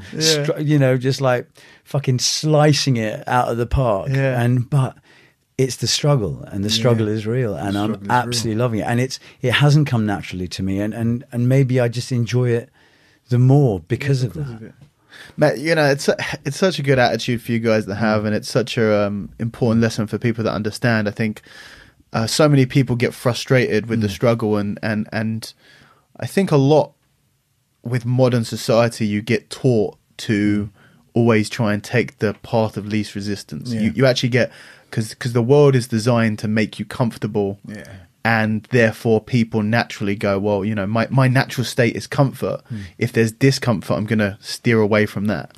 And I saw some research coming out recently, which it's not recent stuff, but it's starting to become more mainstream, about like exposure to heat and cold and stuff like that, and how important it is to the human body. They say, diet and exercise have always been these two main pillars of health. And they say that actually this stuff may be so significant that actually might be on equal level a third contributing factor to human health, with exercise, diet, and actually exposure to stuff like extreme heat, extreme colds, because the body needs to react to that stress. I think Andy Roberts has actually picked up on that, because when we get to the academy in the afternoon, it's really fucking cold.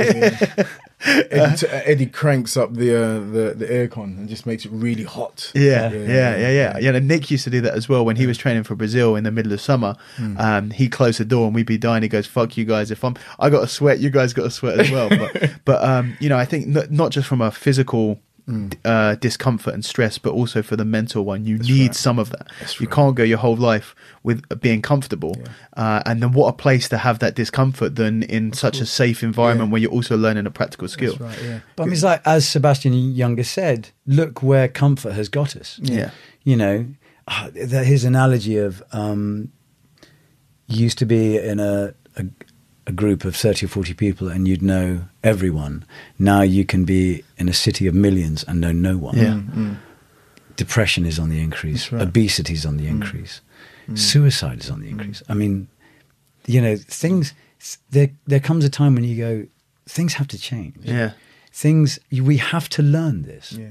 Otherwise we're just on a path to destruction. 100%. We run away from hardship. It's like, I've always said, and when I was talking to my wife one time, I said, "Hun," what you need to understand is that, for example, the analogy I always use is that, he's a brave man, isn't he, to say to his wife, "Listen, honey, what you have to understand." I would never say that to my wife. No, but we're having a discussion. I'm not telling her anything. We're just discussing things, and it's like, the analogy I always use is that you have to go swim to the deepest ocean to get the biggest pearls. Do you know what I mean? And life is that. And the thing is, especially talking to younger guys or people that are going through certain things, especially the younger men. And I say to them, "Look, gentlemen, look, you don't understand, do you?" I said, as men, it's not easy being a man. Do you know what I mean? But we have to fight through things. Do you know what I mean? We have to understand, fighting through the hardship, we'll appreciate the happiness on the other side of things. But men have to fight. That's what we're built for. That's what we're made to do. Do you know what I mean? We're not reaching our full potential, like you said, if we're not kind of hitting some kind of hardship and figuring out a way of overcoming that obstacle. Like I said, going back to the jiu-jitsu analysis again, that's what it teaches us to do. It kind of triggers our mind, saying there's a way out of this. Do you know what I mean? If I keep calm, if I keep my mind centered, there's always a way out. I can figure it out if I don't panic. Do you know what I mean? And that's the thing that the younger generation are not actually learning now, because everything is instant. Do you know what I mean? 100%. Yeah. That's the thing. There's no patience. There's no idea of investment. That's right. To put in the effort, and in the end, it's going to be worth it. That's right. It's a very, very important lesson. Remember what we were saying about when I forgot that line on stage? Yeah. In a way, jiu-jitsu helped me in that moment, because I went, okay, calm down, reset, find a way out. What's the thought? I said a line. It wasn't the right line, but it sort of meant almost the same thing. Yeah. and carry on. So it's like that sort of thing. We've discussed this, haven't we? How jiu-jitsu has actually helped our acting, and helped what we do on stage. Because when you find yourself in a bad situation in jiu-jitsu, you have to relax. It's problem solving, isn't it? That's of course. Exactly. and you make a mistake, and for me, that's what I consider myself like above anything else, like above anything, like at my fundamental level, I consider myself like a problem solver. I can find a way of doing anything, and I think that's if people ask me, what is it that makes you good at jiu-jitsu? That would probably be the answer. Yeah, sure. I'll find a way of doing something. I say to people, you give me some duct tape, I'll be able to do whatever you want. it might not be pretty, but it will get done. And I think that's the thing in jiu-jitsu, and kind of one of the main things is you don't panic. Like panicking never helps. This is like one of the things that you learn very early on. Yeah. Panicking doesn't help. Trying to just outputting mindless energy doesn't help. You've got to calm yourself, relax, think, be conscious, and then you can find it might not be the best way, but the smartest way that you can find in that moment, way out of things. Being comfortable in an uncomfortable situation. And that's definitely what it's taught us. Definitely taught me that. You know what I mean? So anyway, just quickly going back to the grading stuff, because whilst you're talking about that, I picked up on a few things. One, like, it's a very unique thing. Not a lot of jiu-jitsu places do that.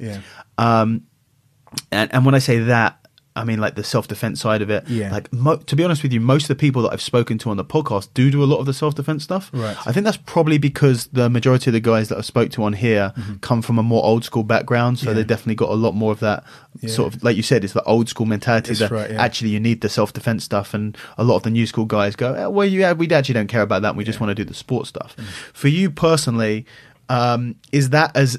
Because especially someone coming from interested in the sport from a competitive perspective, and both from watching the UFC and also from competing when you were training elsewhere, when you were training with Mark and stuff like that, does the self-defense aspect of that appeal to you much?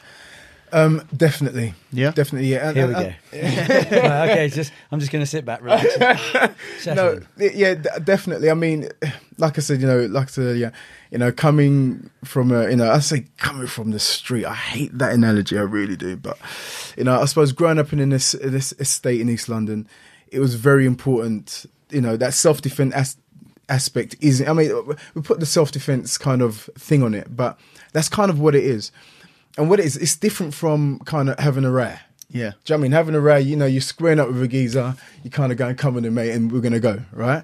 The self-defense aspect of it is when you're not prepared. You're walking down the street with your missus, hand in hand. You just come back from having a lovely lunch or the cinema. And then, someone's just kind of jumped out at you. And, they've got a knife or a gun, or they've got a stick or something. But, maybe it's two of them, they're mob-handed. It's more having the instinctual kind of foresight of how to deal with a situation. And for me, it is very important, because sometimes I don't want to go to the ground. Do you know what I mean? Sometimes I need to just finish this off with a quick elbow and a headbutt and pick up something and clash it on his head, or at least know how to disarm this geezer who's kind of swinging a baseball bat around, or if I can't get out of the situation. So for me, it is paramount, because, for example, I say to George, we're sparring and whatever. I said, George, you can already look after yourself grappling wise. If you was to get into a confrontation with a geezer, you can already look after yourself. That's that. But suppose, you're, this guy, he's quite tasty. He's kind of amateur boxer, and he can kind of throw a good right hand. If you don't know how to kind of close that distance and get that clinch, do you know what I mean? He's going to light you up, mate. Do you see what I mean? Yeah. And so my aspect of it is always, I've always have to be kind of honest with myself, reality based. And I've always kind of approached martial arts in that way, especially jiu-jitsu, because I love it so much and I've invested so much time in it. So, my thing is will this work? That's it. Will this work? Will this work? Because it's one punch that changes the whole outcome of things. And I've seen it. Will this work? If this geezer's coming here and all I know is to kind of grapple him and get him on the floor, but he's got a mate there who's going to kick my head in, is that the best course of action? No. Do you see what I mean? So it's very important to me. And I suppose maybe because I've had a few kind of confrontations on the street, I've done, door work here and there when I was out of work, and so I've seen the reality of it all. And, again, for me, jiu-jitsu is the ultimate. It really is. Yeah. Do you see what I mean? When it's in its entirety. Do you know what I mean? It really is. And so for me, as long as it's been taught in its entirety, I think, again, I think it's amazing. I just don't think that we should kind of push away that aspect of it, especially when the bad boys, the guys that we respect to the hilt, are still saying, listen, we're endorsing this still because of what we've been through, the club challenges and the street fights in Brazil and the whatever. This is important. Yeah. You know what I mean? So I don't think we should kind of push that away. I really don't. I think it's to our own detriment as a community. Yeah, I think it's a subject that's always going to be debated, isn't it? Yeah.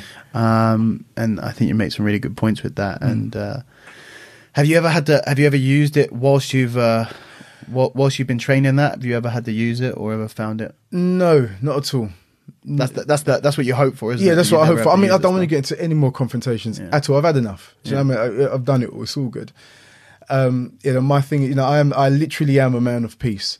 But the thing is, it's like, was that old analogy of it's better to be a warrior in a garden than a gardener, in a war. Yeah. And I take that mantle to the hilt.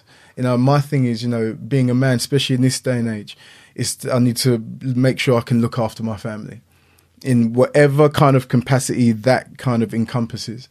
That is my mantra. I need to look after my family. So if we're out in the street and whatever, and I need to protect my family, I'm going to look after him viciously. Do you see what I mean? So I need to make sure I have the tools and it's ready. Yeah. But I definitely don't ever want to get into a confrontation ever again. I don't want to know. I'm a man of peace, man. I'll try and respect people to the hilt until they give me permission not to. Yeah.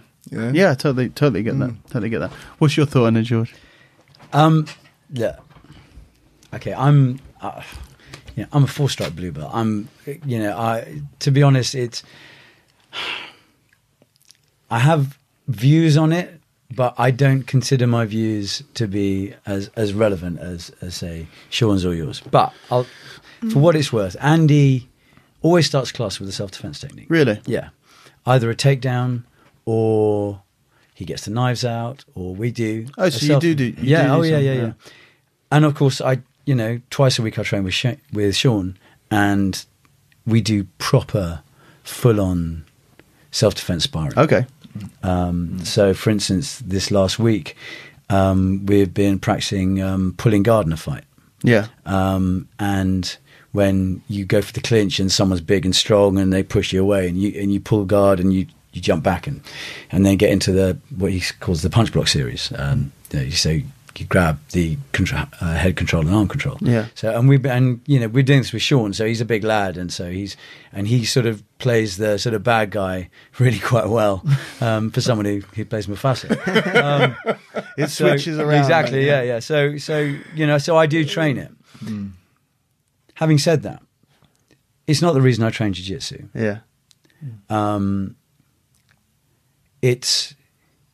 And also, people talk about, you don't want to be doing a berimbolo in a fight.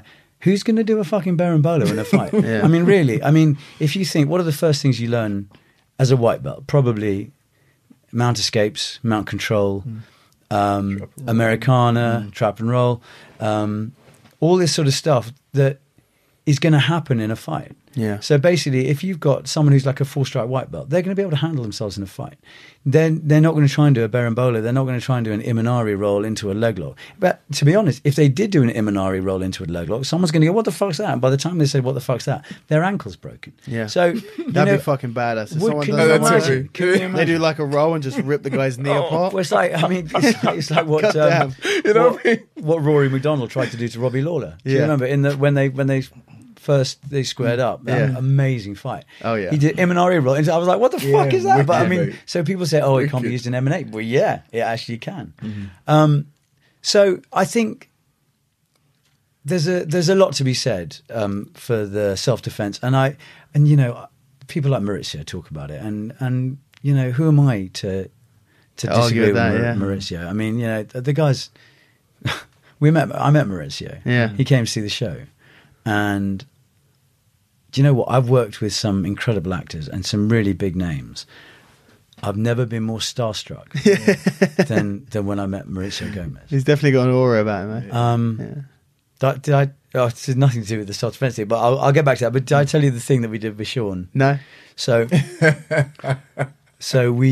Andy brought Mauricio to see the show. Yeah. And we were so excited about this. Now, we weren't going to ask him to train or anything like that. We just wanted to go out and have coffee with him and just chat. So the day comes, Shaun's got a terrible throat infection. Can't come. He's gutted. He's actually gutted. Up to now, mate. Gutted. I'm chatting on the phone going, you come in, you can do it. He's like, I can't. So he's absolutely devastated. Yeah. So I tell Mauricio this. I said, Shaun can't be here, blah, blah. I'm showing Mauricio around backstage. Yeah. So we decide to do a little video for Shaun. So Mauricio and I are sitting on the front of the stage. Andy takes a video and he starts at the back of the stage and he's walking and walking and walking, and all you see is Mauricio and I chatting away, and Andy gets closer and closer and closer, and then as soon as the camera gets close enough, Mauricio pats me on the shoulder and goes, and that's the secret of jiu-jitsu. And he WhatsApps me the video. That's brilliant. I was spitting blood, mate. And it was just absolutely hilarious. So anyway, so getting back to it, I mean, I think George is a git. Yeah, I'm Scar. There's a danger in everything of losing the roots, and I think that you that's where it came from. So, but who's going to beat up Rafael Mendes in a fight? Yeah, I mean, really, I think the thing about the self-defense is that you don't have to be a Rafael Mendes to win the fight if you're using just the self-defense stuff. So you don't have to be that proficient. You can do it after a few classes. You know more than the person who knows no classes. But to be honest, I think if you just do jiu-jitsu, you have an added advantage. I mean, I've heard Henna Gracie say that it's like an athlete has the same advantage as someone who's doing sport jiu-jitsu. No, because if you're playing rugby, you're not learning to armbar someone, or you're not learning a rear naked choke. Rear naked choke is one of the most basic things you learn when you do sport jiu-jitsu. Yeah. So it's all applicable. So I had Arlen's on last week or the week before, and one of my favourite episodes ever. Yeah, honestly, he's so good. Man. How you did that and not just piss yourself. I was smiling the whole time. He was brilliant. But he did door work for 14 years, 12 years or something, a long time. Yeah. He was doing a lot of door work, and and his take was pretty unique for the old school guys, which was, man, I do sport jiu-jitsu and it works in the streets, But actually, I do agree with the kind of the heritage stuff, and it's nice to keep some of the tradition in. It may be something that I do more in the future. I don't do any of it now. I teach any of it now. But that's out of choice, with the limited amount of time that's not what I'm not trying to get, like, as ridiculous as it sounds, I'm not trying to get people who can defend themselves on the street. That's not what I'm trying to do. I'm not trying to teach. I'm not telling anyone. I don't teach self-defense. I teach like a sport jiu-jitsu. I teach grappling. But when you watch videos of people using jiu-jitsu in the street, it's always the sports jiu-jitsu stuff. It's arm drag, back take, RNC. It's double leg, knee on belly. It's takedown and mount But everything you've just said is in the Gracie. It is, but it's also in the sports. That's in the crossover, exactly right? my point. That's exactly my point. So actually, I think and the only situation where you and obviously it's not like it can't happen where you got to take on multiple people. I don't think it happens anyway. I don't think it happens that much. Yeah. You run, mate. I think a lot of the how often are you really having to defend yourself? It's one drunken idiot, one crazy person you've got to restrain without hitting them, and all of that stuff. So I think that a lot of the stuff, I've seen a lot of videos of people using what would be considered like in that crossover between Yeah. sport jiu-jitsu and self-defense jiu-jitsu. Yeah. Something that you could do in the syllabus of self-defense, but also you could do in the IBJJF London Yeah. Open or Yeah, something. You know, it's in that crossover. I think a lot of it is very applicable anyway. I think people think that the self-defense stuff is stuff that will never work on the mat and only and always work on the street, and the sports jiu-jitsu stuff will only work on the mat and it will never having work on rolled the with street. Shaun for 4 years now. Yeah. I can say that it works on the mat as well. Yeah. Do you know what I mean? Because again, it's true. It's not like a separation for me. It's just jiu-jitsu. Yeah, You know what I mean? okay. And I think what it is as well. Like Yeah, that's fair I was saying, it's more of a mentality more than anything else. Yeah. Do you see what I mean? And just kind of a spatial, awareness. You know what I mean? It's just kind of that slight kind of switched on thing, or maybe, yeah. Do you know what I mean? So yeah, it's jiu-jitsu. There's also that thing that jiu-jitsu, I guess, was the reason it works so well is because other people didn't know jiu-jitsu. Yeah. Yes. So then, when you're training, you're fighting against other people who know jiu-jitsu. Yeah. Yeah. So then you have to create different things. So if you think about the evolution of the sport, the better everyone gets at jiu-jitsu, then you have to start doing That's right. berimbolos Yeah. and stuff like that, because the jiu-jitsu person that you're fighting doesn't know the berimbolo. So but then they work out a counter to the berimbolo. So it all sort of Has to progresses from progress. there. Yeah. And also, when you're sparring in the gym, you're not striking. Yeah. So suddenly strikes don't become so important in that respect. Yeah. But if I get into a fight, as you know me, I'll get into a fight with the one person who actually does know jiu-jitsu, and I'll be going, oh, really? You'll be the drunk person. Exactly, yeah. I'll be the drunk. So, but if you do get into a fight, which I won't get into a fight. I'm going to run. Yeah. Me too, Jocko mate. Willink said it best when he says, the only time you can't run is if someone's holding you. If someone's holding you, you need to know jiu-jitsu. Yeah. And that's, it's a brilliant quote. I Yeah. think it's fantastic. That's right. So, I mean, my ego, sad for an actor, but it's diminishing the more I do jiu-jitsu, because I realise how bad I am at fighting. And that's as the well. other thing. That's Yeah. some people don't realise how bad you actually are at fighting until you actually learn to fight. That's You right. don't realise how bad you It's are. like Joe Rogan said, it was like he'll watch someone get into a street fight and he'll be shocked at how confident this person was. Exactly.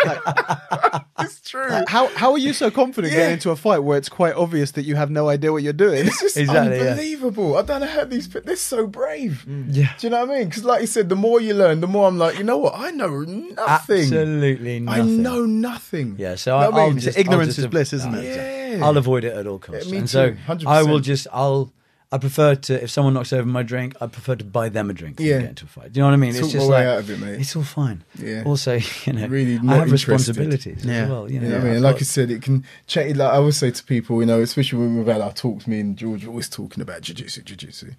But, soft we are people- literally always always talking about jiu-jitsu.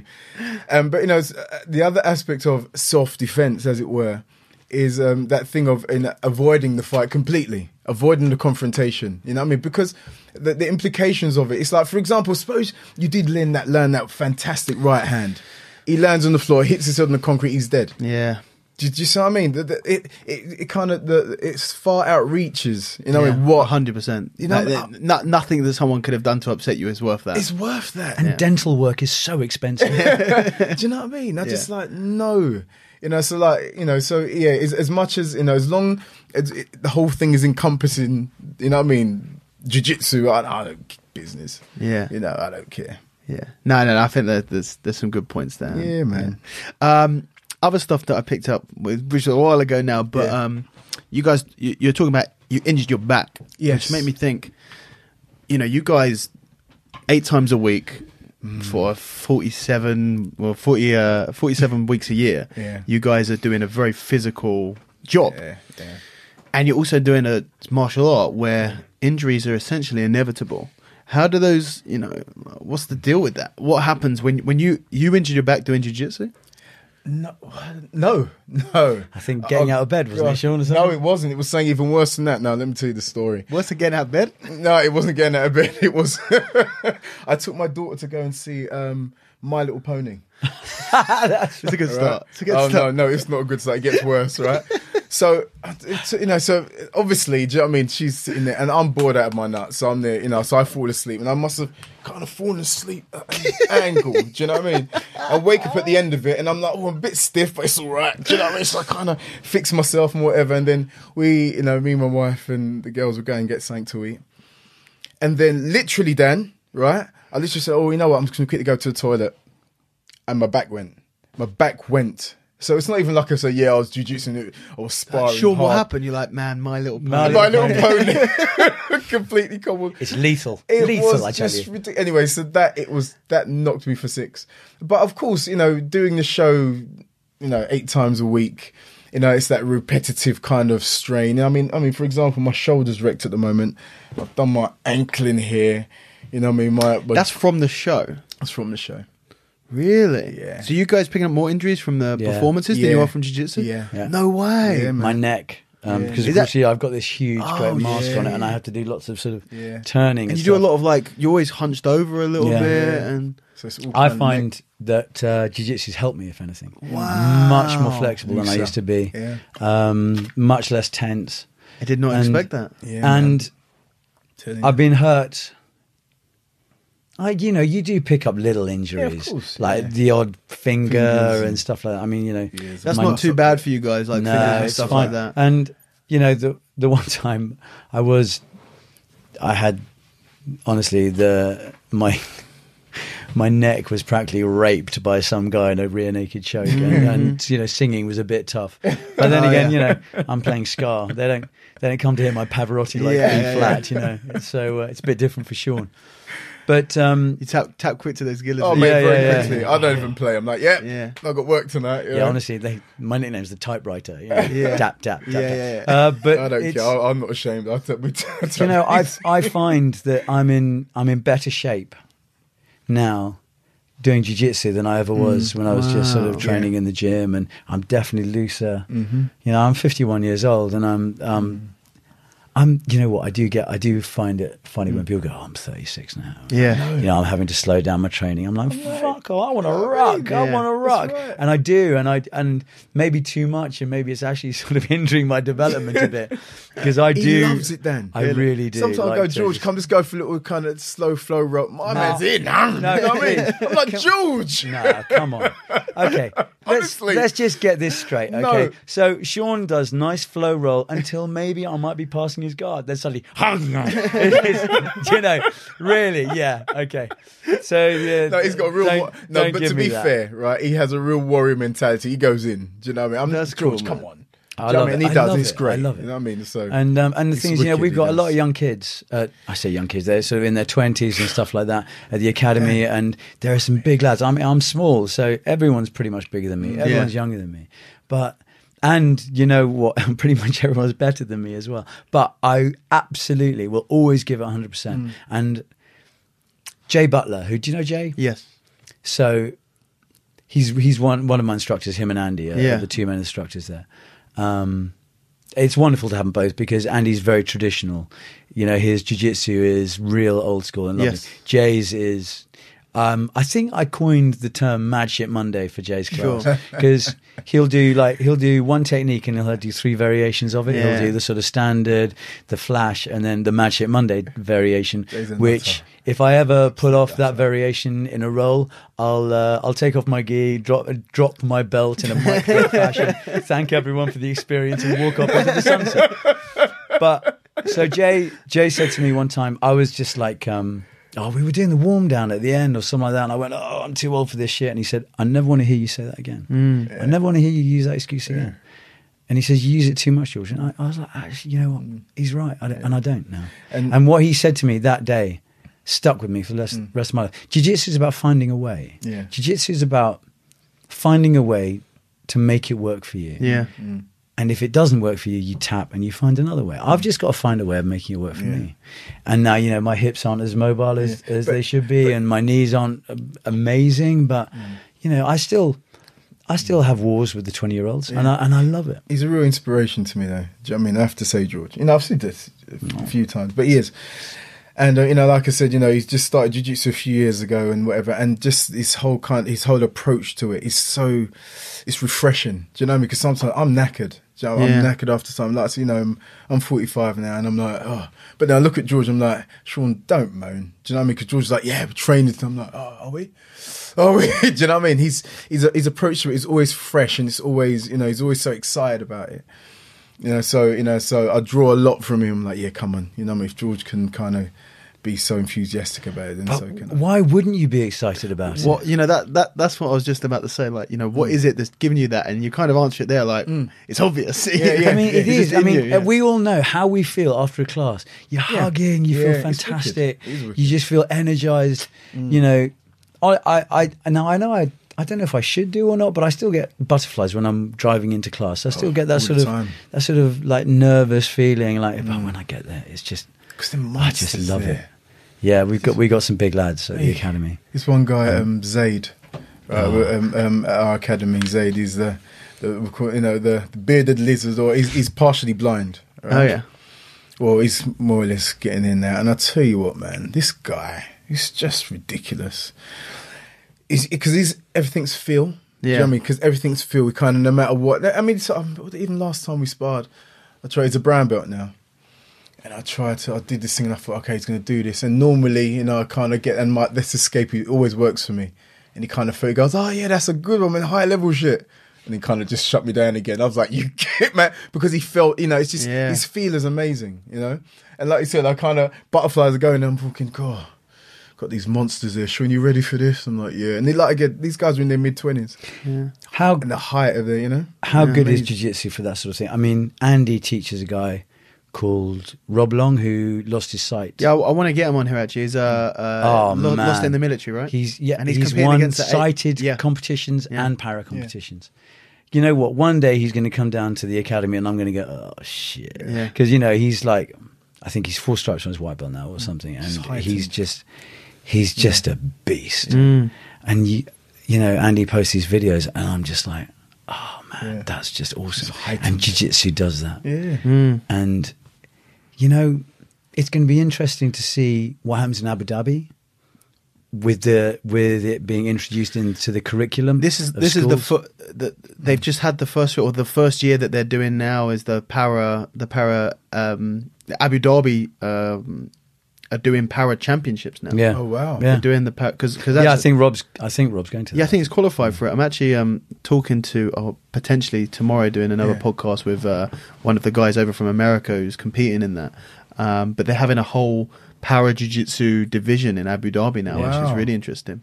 But they're also, aren't they introducing it into their school curriculum? They've had it in the school curriculum for years now. I mean, that's just the dividends that's going to pay. I'd probably say maybe 5 to 7 years. Probably I'd say that it's been every single school in Abu Dhabi teaches Brazilian Jiu-Jitsu in the same way that we teach football. Wow. But that is going to be extended to the other countries in the UAE. Yeah.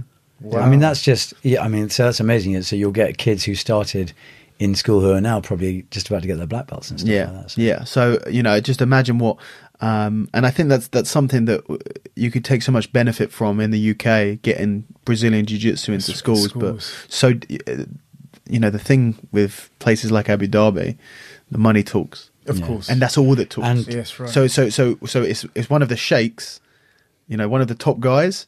He goes, we're having jiu-jitsu in school, and it just happens. Over here, it's just fucking red tape. Wasn't Dickie Martin, if I remember correctly? Yeah, he teaches at Latimer, because it's a private school. They can do it. They can get away with it, but in the public schools and stuff, that's something that I'd love to help push forward. One of the things that I'd like to do long term over my jiu-jitsu career, over my life, is to try and get more kids at early ages doing it, because I think it's for all of the stuff we've spoken about, the camaraderie, the friendship, and even down to the problem solving and all of that stuff. And you have people who are coming in age 47 to start jiu-jitsu, and within a couple of years it's helping their career that they've already been doing for a long time. Imagine if you were teaching 10-year-olds, 11-year-olds that.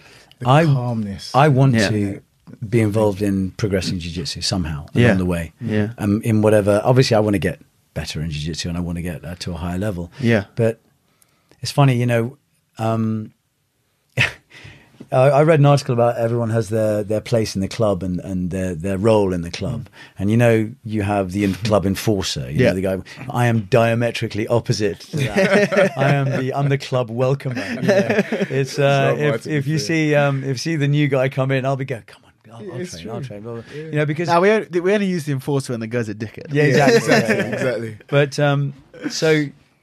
yeah, I see that as my role, you know, because you'd make a great enforcer because you're a small guy, you're older guy, so you know the enforcer can't be big, can't be strong, can't be physical. The enforcer's got to be someone who looks like he would be easy to take out, but it will fuck you up. Yeah. So I lost the job. Exactly. I was the enforcer for years. The ADCC really. After that, it ruined it for me because you know I was a lower grade, and I remember the first time when I was told to enforce and I didn't realize it. Yeah. And it was Mauricio. I was at Rogers, and a guy comes in, and it was actually a guy that I competed a couple of times against in competition, and I hadn't seen him for a few years, and I was doing no-gi down there, and he came into a class, and Mauricio said, "Boy, Daniel, welcome our guest." So I welcomed him. Yeah. How's it going, brother? Hey, you're cool. Good to see you, man. We had like a flow roll. We were chatting in between the roll. He comes me up and goes, "Dan, what were you doing?" I said, "Welcome him." So after that, I knew. And then back at Mill Hill, we used to get some excited guys come in, and Nick would just give me the nod, and I give him the nod back, and then you just smash the shit out of him. Yeah. But now I've got some other enforcers now. I love that story that Mauricio told about when Holes had a fight on the beach with a big guy. Yeah. And then the guy turned up to training the next day. And Holes went, "Mauricio, I don't want him here." Yeah. And he beat him up. So he beat him up. He came back. He beat him up. He came back. He beat him up again. And then he didn't come back. Funny, man. Yeah. But yeah, you make a great enforcer. I think I need to be slightly. You'll get there. Yes, I'll get there. I mean, one day someone will come in, you know, big tattooed guy, and Andy will look at you, he'll give you the nod, and you'll know. But I really, because people were so welcoming to me when I first arrived there, and you know, and I did some stupid things as white belts. We all do really, really fucking stupid things. Like I almost tried to kick someone to get out of a heel, an ankle lock. Yeah. And the guy went, "Dude, what the fuck are you doing?" I was like, "Is that not the escape?" He went, "No." I was like, "Oh, my bad." Yeah. So I just try and, now that, I mean, not that I'm a big level, but you know, you can always, as a blue belt, you can help the new guys coming in, and so I say, "Look, come on, let's train, let's roll." And yeah, that's a nice thing, you know. As long as the person going in is going in with the right attitude, of course, they'll be greeted with the right attitude, you know. And, exactly. And it's only when they come in they're a douchebag, because you beat them up, and then either they don't come back, they never last, or they come back with a different attitude. That's right. You know, so either of those two things work. But I have to say that I've never met anyone who does jiu-jitsu who's an arse. I just haven't. I really haven't. Shaun's just like, back in the day. Well, maybe back in the day. Not so much now. But I mean, like, just how many people have come to the academy? Come to Lion King to roll on stage, and we've met them at the door, and we're like, "Oh, we don't know you, but come on anyway." And afterwards, you're hugging like brothers. Yeah. Oh no, 100% the majority. I think. It's kind of like an old adage that a lot of people say, like it's a douchebag filter, and I think it filters, but you still get some of it come through occasionally. You know, if you ever, because the thing is with jiu-jitsu is very humbling, and generally douchebags don't like being humbled, so they go, you know, we were talking about that, not wanting to go through that hard path, so they try and go to the comfortable one where they can go around and bully people. Occasionally you have someone who becomes an asshole after they get good at jiu-jitsu, or manages to continue to be an asshole, or maybe they come from background in something else. So I think it's important not to assume that everyone's your mate just because they do jiu-jitsu. But 99% of people, like the people who are part of the team properly, you have like, we don't really invite that guy out to dinner afterwards, he's a bit of a dick. But for the majority of people who are part of the team, you meet some of the coolest guys. I mean, I've real brothers. I've competed once in my life, and Didn't go well. You I lost 15-2, and I've studied the video, and I'm not entirely sure where I scored my 2 points. But the guy I fought, Mark Thompson, we're now best mates. Yeah. We're really good friends. He comes over. I built a man cave and I've matted it out. Awesome. And he comes and trains. You know, we just that's what it's about. Oh, it's so funny. So you find out who you're competing against, and I don't know. I'm sure people do. They look them up on Facebook. So I trained with Jay a lot about double leg takedown, single leg takedown, and I was going to do this, and I looked on Facebook, and he's jiu-jitsu, judo black belt, and I'm like, oh. So suddenly this is like the day before. Jay, exactly. Come round. We need to do throw defenses. Exactly. So I hadn't really formulated a plan, and so I think I'll pull guard. That's what I'm going to do. I'm going to pull guard. I didn't so much pull guard as flopped guard. It was possibly the worst guard pull in the history. I don't know. I've seen some bad of ones. BJJ competitions. That's a strong statement. I pulled guard, and Mark sort of looked at me, walked round to the side, past my guard, and went and it all sort of started from there. But that's the sort of thing I love about it. Is that this guy who I competed against and had an all-out war. Very one-sided war, but it was a war. We're now good mates, and we train with each other all the time. You leave something on the mat, man. When when you've had that kind of intensity with somebody, you leave something on the mat, and you kind of your kinship from that point on. You know, you can't explain it to him. You know 100%. More than anyone else. Yeah. Do you know what I mean? It's that thing of that connection. You go, yeah, we went there, didn't we? And like, yeah. You know what I mean? You go. You know, so Sebastian says it in his book. He tells the story about the Viking hat and the wine. Yeah, and that's such a great story. Yeah, and you guys can go and listen to his book if you want to hear it. I think I convinced him to tell it on the podcast. Actually, yeah. Because I wasn't gonna. I'm sure he said it 1,000 fucking times. but basically, at the end of it is. Male closeness and male violence are very, very close to each other. Very, very close. And that really jumped out at me, kind of for the reason that you're saying now, which is there's this really unique connection. And you can't explain it because there's no words for it. There's words for the sort of connection that you build with someone when you're friends with them for a long time and when you get on with them. But there's not a word for the connection that you build with someone because you've fought them or because you've rolled against them, you sparred against them, and that's it. But there's definitely a connection there that it doesn't have a word for, but it's a thing. It's a thing, 100%. And I think that whatever that is.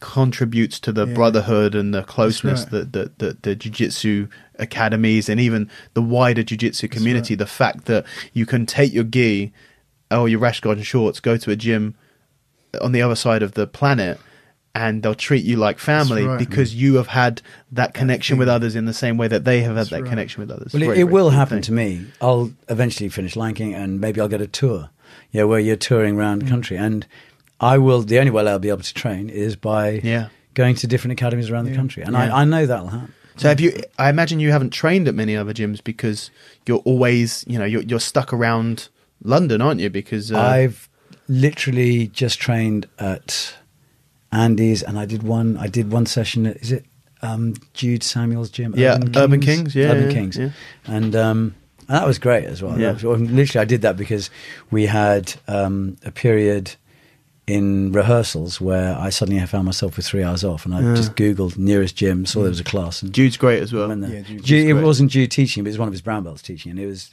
fantastic. And it's just lovely to roll with other people. It is. And but even just I've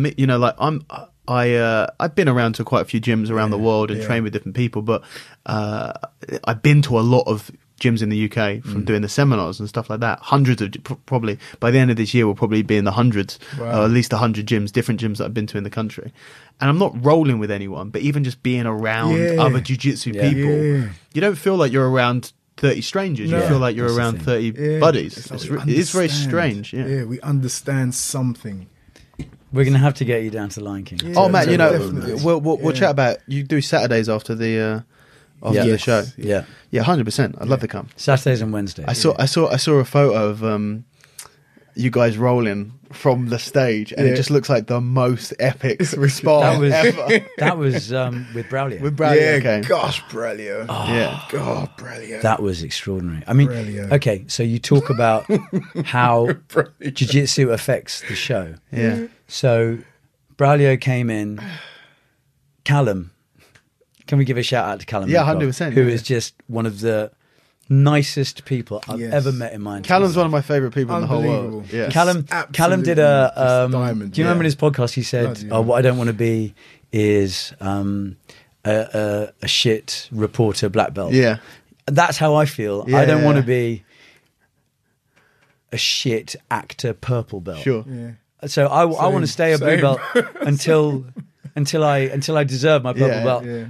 I don't want it for time. I want it for ability. You know. So 2 years down the line, I'm good with that.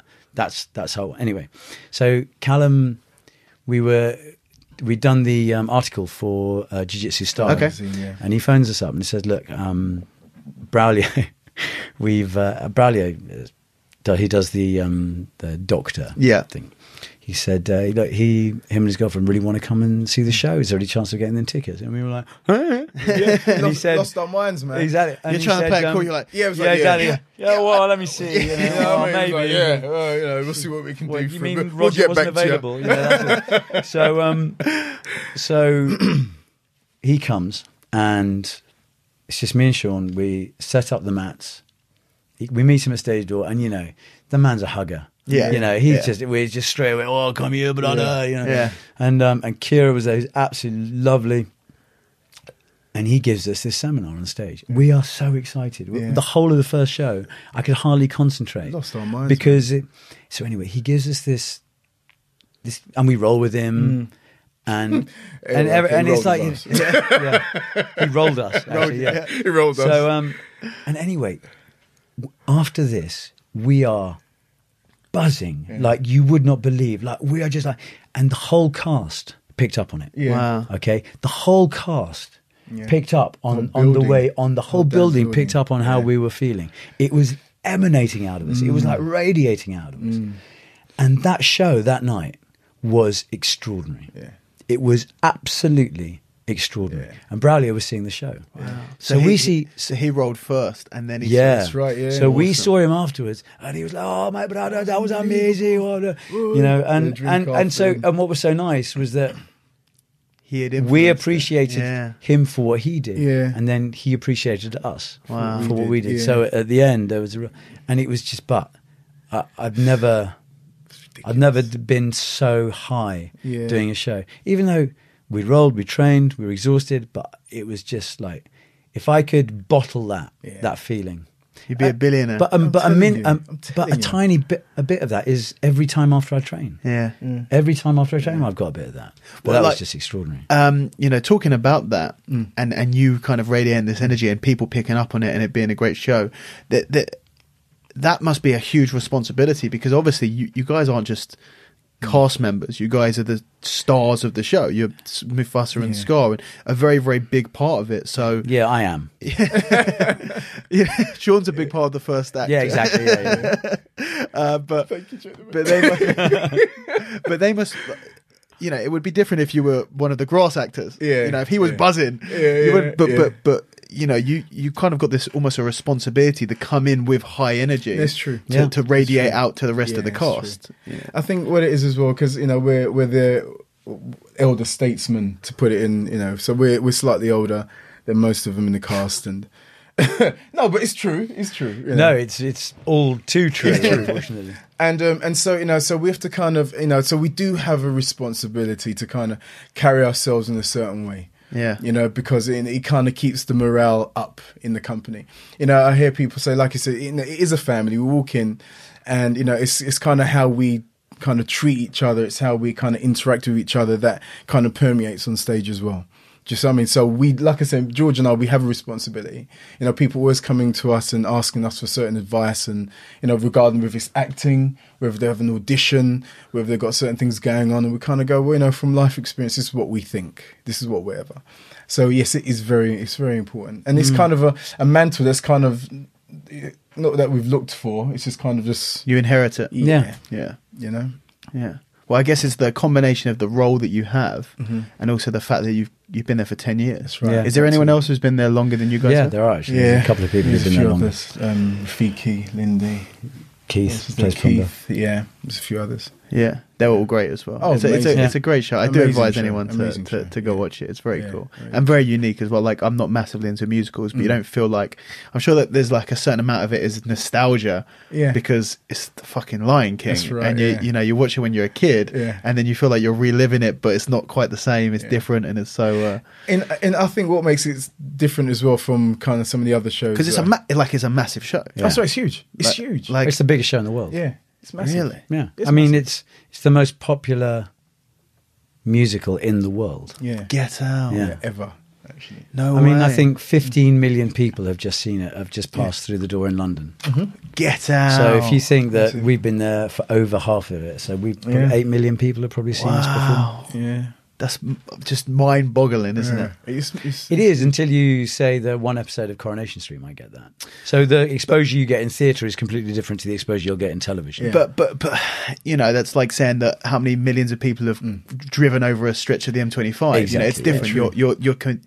You're much connecting more with those immersive in live theatre than anyone you are can watch a Instagram video, but when you're singing and performing to that individual, that's very, very different. So. Yeah, and I suppose with that show as well, you feel like you're part of it. Yeah. As well, because obviously you kind of the interaction with the audience, like walking down the aisle and the puppetry, and they feel that they're there, they're in it. Well, when I went, one of the birds flew off and hit someone in the Oh, audience. that was Ricardo. Was that Ricardo? That was Ricardo. That was one of the guys That was hilarious, who we trained. man. Yeah. Who, I mean, we haven't really talked about them. The two boys who train at the moment, Ricardo and Antoine. Yeah, you spoke a little bit. I mean, They're amazing. But yeah, Just one of the birds came. They had like a bird on a stick, and one of them came off and flew into the audience. But I think he just kept on spinning. Spinning his stick. Just carry on. What is it? That was better than if it hadn't happened. The show No must one- go on. You know what I mean? and no one mentioned it to him afterwards at all. Really? Oh mate. But yeah, no, it's just that's crazy how big it is. But even when I kind of put some stuff online, the number of people who message me like, I've seen it, it's incredible, Yeah. I've been 10 times, and like really people going back repeatedly. And It's funny, you do take things for granted. Not in a bad way, but just because we're there every day, but when you walk out, and I'm the most unrecognizable lead in the West End. I walk out amongst crowded people, and of course they had no idea that I was in the show. They think I'm a member of the crew or something. yeah, But you hear, you get on the bus to go home, or you get on the train on the way home, and you hear people talking about it. It gives you such a enormous sense of well-being, an enormous sense of worth. It does have a profound effect on people. I think it was your wife that said it. She goes, what she say? I'm gutted that I won't see that for the first time ever again. Yeah. Do you know what I mean? Especially the opening scene. The effect that it has on people is just it's unbelievable. Yeah. It's unbelievable. Some of the messages we get, like especially when people are ill, and they've come to see the show, and it's been their life thing to come and see the show, and what it's done for even some of them are terminal ill, and so and just kind of what it does for them, and then the feedback from the family. You don't understand what this has done for them. Thank you so much for the messages, because we do private messages for them as well, and send them messages to say, listen, we're wishing you well, and the Kuna Matata from the cast, and we have a kind of That's nothing to do through the company. That's just people get in us. contact with us. And we can just you know what I mean? So it's like an individual thing that we do for people, and the effect that it has on them. So again, we don't realize, it's taking it for granted. Sometimes we don't realize the effect it has on people. incredible, isn't it? It's massive. Yeah, it really is. So you guys have been with it for 10 years, really, really long time. How much longer do you guys see yourself? How's it work like that? Until Disney or my wife tells me to stop, really, I suppose. Really? It's, I think, I mean, you have responsibilities. I've got 3 kids, the mortgage, dance classes are practically another mortgage for my 3 girls. And They're all in dance classes? Yeah. I mean, they do jiu-jitsu as well. Awesome. I teach them jiu-jitsu. Awesome. Every Sunday morning we have Jiu-Jitsu Warriors Club. Nice. Which they named. Yeah. Which is basically the Gracie Bullyproof system. Oh, really? Yeah, and I just teach them that. You just do it at home? morning. Yeah. That's very cool. They had their first grading the other day. It's them and the neighbours, the neighbours' girls. How old are they? Connie is 5 and goes up to Seren, who's 11. Wow, that's awesome. So, and they're brilliant and they love it, and it's just fun with Dad basically, and they're learning jiu-jitsu at the same time. Yeah. But anyway, you have responsibilities. So in this business, to have a safe job is a wonderful thing. Mm-hmm. But I couldn't do it if I didn't enjoy it. I couldn't do it if it was a chore to go into work every day. And until that happens, I don't, it'd be like cutting off my nose to spite my face. Yeah. I love it. I absolutely love it. And you're not going to find another one where you get the roll in between shows, right? Well, you may find somewhere else to roll in between shows, but you might not have a black belt to do it. Well, that's what I say. You get another job and you go exactly, and you go. One of the guys, one of your co-actors, he does jiu-jitsu, and you're like, go on. He's like, he's a purple belt. You're like, sorry, God damn it. Well, he was a purple belt. Yeah, he was a purple belt when we started. Yeah, I think for me, again, like I said, I love it. I love it. I love doing it. I love, the friendships that I've made during the show, but also I think what it is as well, because I'm busy doing other things outside of it as well. It helps. It keeps it fresh, very fresh. Yeah. So like for example, I've just signed a record. I think it was this time last year. Signed with Universal. Wow. So I'm currently working on new stuff, new album, new music. And then, then it's a new perspective. When I come to the theatre, I'm like, okay, my mind's thinking of that. And it kind of, sometimes just the escape of just performing on stage and doing Mufasa and just kind of getting into something that I know and I'm comfortable with. And, it helps. Yeah. Just a fresh perspective, And there are extraordinary things that we get to do in Lion King that you don't get to do in any other show. That's For instance, in June, we have my favourite show of the year, which is our autism friendly show. Mm-hmm. And it's where we adapt the show to suit the needs of people with autism. Wow.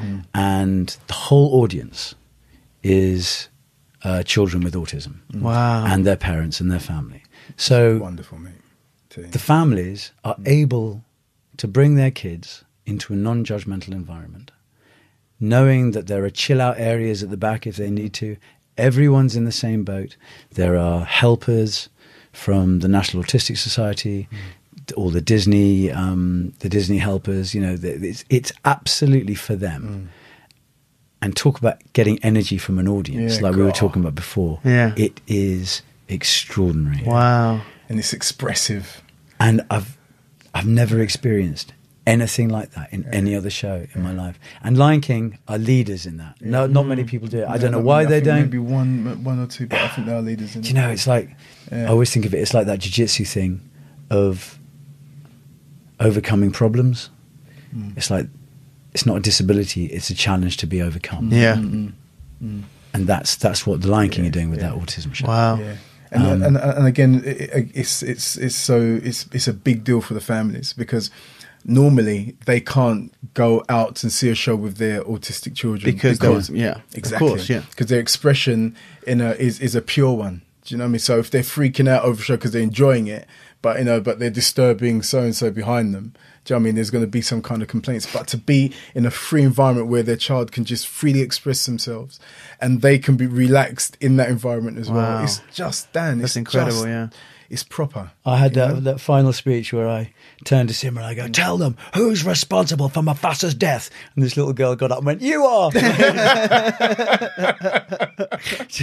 I was just like, and I tried not to laugh, but that's how involved they were in it. Wow. It's a big deal for them. It's a big deal. Yeah. So, I mean, having the opportunity to do things like that, it's not just about the show. It's about what it gives you as a performer, the opportunities it affords you. Yeah. Yeah. That's awesome, man. Anyway, should we turn to a couple of questions? Cool. Yeah, absolutely. Questions. Cool. Most of them are stupid, to be honest with you. But we like stupid questions. Because I think we answered most of the serious ones. I think we did that. I'm just going to scroll. One sec. Okay, let's have a look what we got. Does performing on big stage daily reduce competition nerves? We didn't really talk. You mentioned that you've competed just the once, and do you still compete? No, I don't know. Is that because you're just too busy? Too busy. Yeah. Just too busy. I'm just... Did you compete at all whilst you were doing Lion King? No, not prior. I competed beforehand. Yeah. But you must have, obviously, I guess you've got nothing to compare it to because you've only competed. Yeah, but Yeah. I mean, we talked about what a disaster it was. Yeah. But it was one of the greatest days of my life. Really? I haven't enjoyed anything that much. Are you thinking about doing another I would definitely do it again. But the problem is, I would compete every week if I could. It's just, but it's just we work weekends, so it's it's you do Saturday difficult. and Sunday. Yeah. Wow. And if I we have no time for that. honestly, my ambition is to win a big hammer. Man, we got to get you. But and also it's difficult. One of our problems with working Sundays is that we don't get time to spend with the kids. Yeah. Because our day off is Mondays. I'm still mind blown by your guys' schedule. Like you're working, and you've got 3 kids. Yeah. You've got I've got 3, but they've gone to university. Okay, so that's I've got the little one. Just one. Yeah, just one. Yeah. Our wives got pregnant within a week of each other. No way. It was almost like we went 1, 2, 3, go. I rang him up 2 minutes later. I said, George finished. I said, finished. I've done it twice. Yeah. But it was, so it was, but getting back to the question, I think it can only help. It can only help because if you're used to that adrenaline dump, like we were talking about before, if you've experienced it lots of times, but I don't think any more than someone who competes lots will. It's just if you're used to that. Yeah. Well, I think it's different. I think the crowd didn't bother me. Put it that way. Yeah. I don't think the fact that there was a crowd there didn't. Sure. In fact, probably would help me. Yeah. But you go into that zone though. It's that thing. It's a practice thing. You just go into the zone. You kind of switch, and we take that for granted. Yeah. I think so. The ability to kind of step out of yourself and go into a flow state. You guys must just have that down to a almost incomprehensible level of just you just go with it. Yeah. And unless we're rolling. Unless you're rolling. I'm going to try and do the proper questions first before I. Most of them are just puns and stuff. Do you ever realise that they're performing on autopilot and come back to reality? Yeah, so we kind of touched on this. Yeah. Do you ever realise you're going on auto? You know how when you drive in the same route, and you get there and you go, "How the fuck did I get here?" Yes, all the time. Really? Yeah, especially when you're tired. Do you know what I mean? Because sometimes that is the kind of the base level. Do you know what I mean? And then you kind of go, or when you're tired, or you're so in it that you're so in. You know what I mean? In your character, you're so in. It's after you think, "Oh, that was a good show." Do you know what I mean? Yeah. Yeah. But that's more of a sort of a flow thing that we were talking about, that the whole thing just flows and is one. But there are those moments when you were thinking about lunch. Well, or jiu-jitsu, let's face it. You're thinking about rolling later and the thing, but you're singing the song as well. That's when mistakes happen. Yeah. That's when you could be in trouble, because if suddenly something out of the ordinary happens on stage or puts you off, you're not quite on it. You're not on it. That's when you really fuck up, and that's I berate myself quite severely when it does happen. When you start thinking about something else, you've got to stay very in the moment. You have to be focused. Just got to be focused. Yeah. Got to be. And I think that is the main thing of the concentration level. Sometimes we do take that for granted, that how high the concentration levels are. And we have to kind of lift the game. We just have to keep lifting it. If we're kind of like this, sometimes we have these talks that we're very honest with each other as well. I mean, Shaun will go up to me and go, "Look, I think we weren't quite on it in that scene. Let's really raise our game, and maybe we go through it once in the dressing room." Still, we still kind of try and keep it sharp. But we're good for each other in that way. That's great. Yeah, and especially if we're a bit tired or a bit when Jules like, "Come on, Shaun. What we're doing." I imagine if you guys didn't have that sort of relationship, it would be very difficult for one of you to say, let's say that Shaun, you left to do something and someone else took the place, and you didn't have that connection, and he's going to feel like he can't say anything, and it's I don't even want to think about that. We don't really talk about that much. I imagine that would be like you said, something you don't want to talk about, I guess. But it just goes to show how important that camaraderie, and obviously made a lot stronger from that jiu-jitsu, of course, having that passion outside of it. I mean, it was the workout thing to start off with, and it all stemmed from there. But the jiu-jitsu, because as we said, when you're physically in contact with someone, you know, twice a week for sort of, so what, over 2 hours every week, plus you're spending all that time together. You know, it's an incredible bond. It's an incredible and bond. also people that understand. Do you know what I mean? Because we're talking jiu-jitsu, we talk whatever, and it's like, so, you know, we kind of meet up with someone else who doesn't know, you know, you're kind of like, yeah, so, good day today? Yeah. Don't want to say, I don't want to talk to him about Joy. That's a classic jiu-jitsu problem. And it is. It really is. Also, what's funny is that you're when people are in the audience and Mufasa or Scar walks off stage, you know, they think they're just maybe in the Pride Land somewhere else. No, we're upstairs on YouTube just dissecting you know, EBIs or something like that. Yeah, or, awesome, you know, man. just like so that's so cool. That's what we're doing. So cool. Yeah, what little things they change to keep yourself interested? We kind of even. Do you have any inside jokes that you guys have whilst you're on stage? Not on stage, not off stage. Apart from laughing from each other when if anything goes wrong. There's one time when I shouldn't say it, but when Mufasa's dead and I'm looking over him occasionally, I give him a little prod with the stick. Occasionally, he does it Just all the give time. him a little prod with the gives me a stick. kick, or the mask. He kind of trying to brush his arm, like, and I'm not, and I Just can't to even make open my eyes. I'm like, you get George.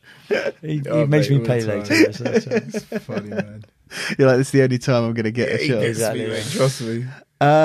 How do you structure training when busy, and assuming that they're getting on a bit, managing injuries? Well, we kind of, you know, were touching shockingly, not more injured doing Lion King than you are from doing jiu-jitsu. The biggest thing about when you say how do you manage time, I think that one of my ideologies that I stick to is there's no such thing about not having time for something. It's just it's not your priority. Yeah. And so jiu-jitsu is my priority. No, my family is my priority. I better say that because my wife knows. Oh, it's true. But it is true, and my family is my priority. But I'm lucky that Kirsty works twice a week, so and then the other time I train at the academy 3 times a week, and then I train with Shaun twice a week. So I get sort of 5 sessions in a week. It's a good amount. It's good. Yeah, it's good. So, but I'm really lucky and I'm really fortunate that I'm able to do that, because I know not everyone's who has a full-time job and a full-time family are able to do that. I'm lucky that Andy does so many afternoon sessions and that they're an hour and a half long, you know, because a lot of them you get just 1 hour lessons and stuff like that. So I'm very fortunate. You know what? But I don't think prioritize it. I don't think you are. I think the people who no one is so busy that they literally don't have the time. Yeah, you know, like of a 24-hour day, 8 hours, let's even say be very generous and 8 hours of sleeping, the maximum amount that really you need. Or if you're Sebastian Brosh, 40 hours of sleeping. From the hours of 10 until whenever. Exactly. The reason when people say that they're too busy to train is because they're too tired after they've done their other stuff to get an hour of training in. Yeah. This is the thing that you know, what's inspirational about you guys is that you are busy. Finding the time is not hard. There are so many, you know, people do. You got jiu-jitsu classes from 5 in the afternoon till 10 o'clock at night, during the day, in the morning. There's time if you've got the energy. Yeah. It's people not having the energy. Yeah. And the inspirational thing about you guys is you're doing this. Like the fact that you would finish a show, basically run to the Krav Maga lesson, do as much of it as you physically can to get back in time for the next show. Yeah. You know, wake up in the morning, take your kids to school, go and do all of the other stuff that you need to do, go to recording studio, you know, do rehearsals. Yeah. And it's not about finding the time, it's about finding the energy and having that, you know, prioritizing it, like you say. Yeah. I think also another, like a big thing for me has been the man cave and matting out the man cave. Yeah. I have to, with 3 daughters, you have to have a man cave. It's me and the dog, basically. Yeah.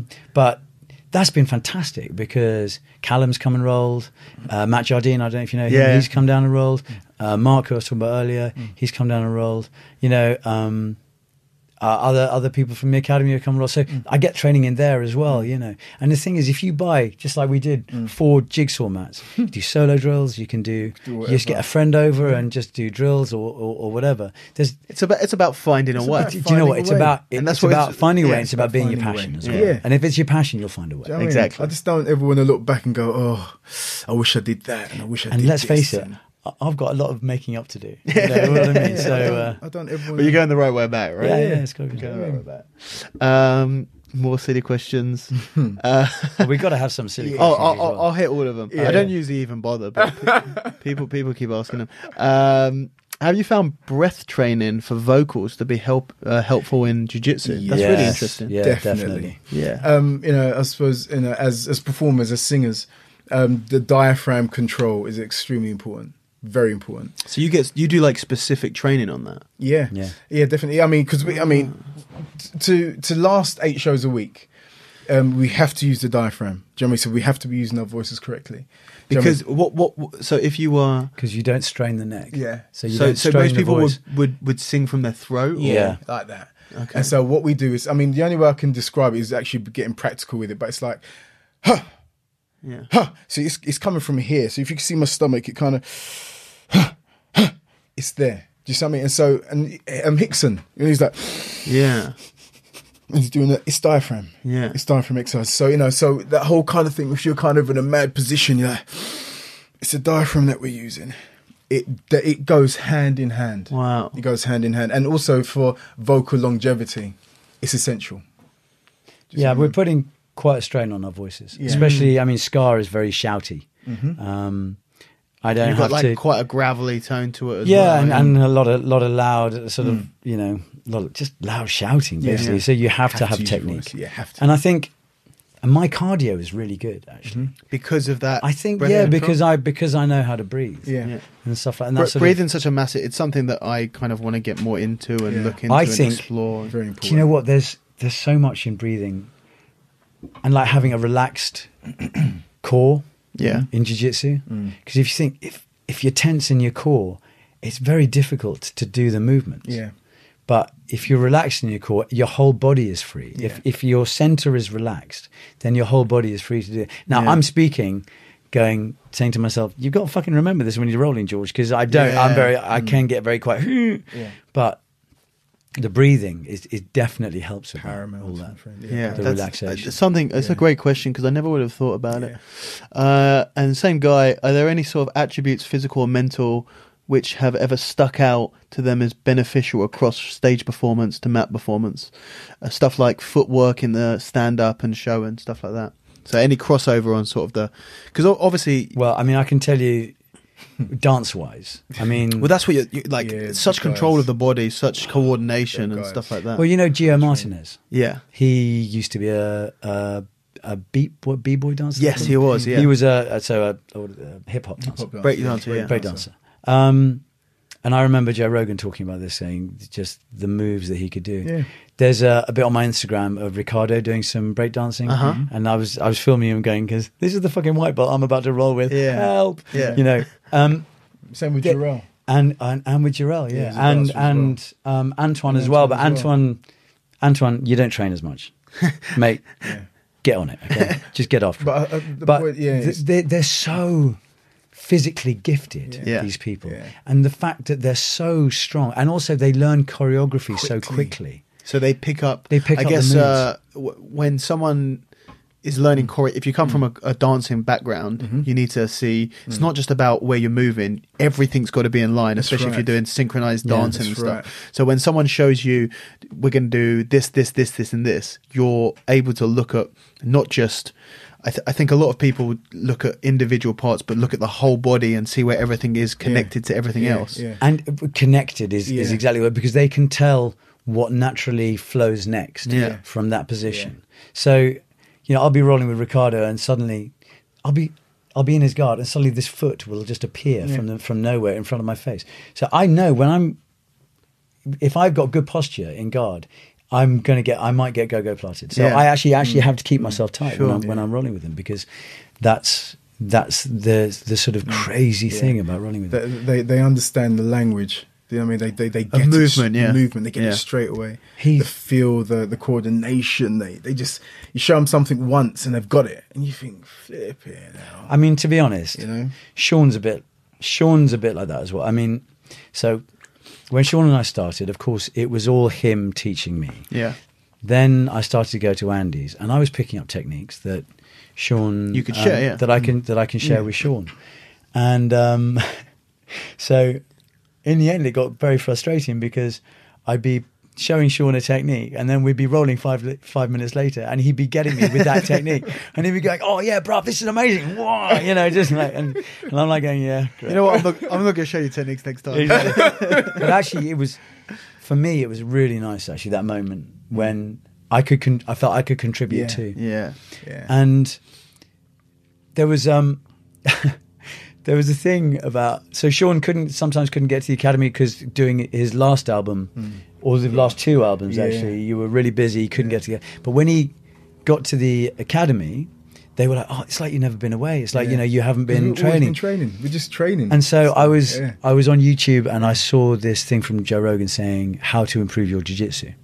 And he said, so basically what you want to do is, as a black belt, to improve your jiu-jitsu is beat up blue belts. That's what you want to do. You just want to continually beat up blue belts. Yep. I went, "Shaun, look, this is why your jiu-jitsu is so good, because you're continually beating up a blue belt." Yeah. So it was like, you know, he gets something out of it. Oh yeah, as well. You know, I think you need to be smashed, then you need to smash as well. That's right. The person who only I haven't put it out yet. It's going to go out on Monday, but the last podcast that I recorded, obviously when this goes out, it will be out. So you guys can go listen to this if you're listening now. But on Tuesday, I spoke to Simon Yo, who's a ninjutsu black belt and BJJ black belt. So really, he's I know one of his students. Actually. He's got an awesome story. So it's a good episode. But he was talking about how he only took privates from purple belt to black belt. Wow. Never went to classes. Because of that, he was always training with Roger Gracie and Mauricio and all of the black belts at RGA. Awesome defense, no attacking game whatsoever. I'm very similar to that. I'm because very similar because you need to go and you need to beat the shit out of some white belt, and not ones that aren't going to be able to. You know, there's a level of inexperience where you cannot learn that much from being beaten up. You know, and so when people ask me they want to compete, I don't allow people to compete based on whether I think they're going to win or lose. I don't care whether they're going to win or lose, really. Right. So there'll be some people who I think can win a tournament that I won't let compete, and some people who I know will lose that I will let compete. It's not about whether you can win or lose. It's about what can you take from the experience. You know, so there might be a white belt, very physical, very strong, played rugby. You know what? He's game. And if he goes into a tournament, he'll probably win this on takedowns and relentlessness and cardio and strength. And whether he wins or loses, he's not going to learn anything from it because he's not mature enough in his jiu-jitsu to actually be able to take those lessons on board. Right. And there might be a white belt who's been training a bit longer, not physical, not very aggressive, not very, you know, but more mature in his jiu-jitsu. Yeah.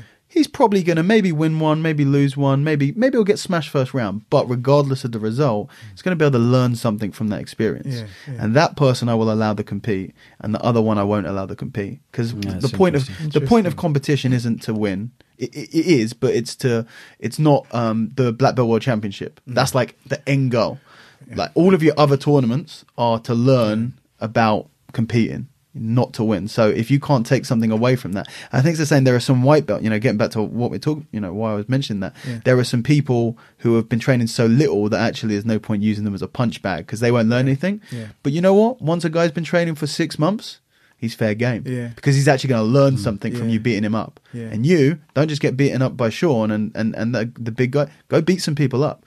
You know, go smash some people because that's going to teach you how to attack more effectively. You know, I'm definitely in the camp of my defense is a lot better than my attack, and I think a lot of that is to do with. You know. But you know, I'm not saying that's a bad thing because I think it's better to have a good defense. It's always better for your defense to be better than your attack. Because if you're not, if your defense is low, your attack can be incredible, but you're already submitted. What's the point? You know, and that's kind of the Roger Gracie thing. So the interesting thing with Roger was, obviously, he's famous for the cross choke from Mount.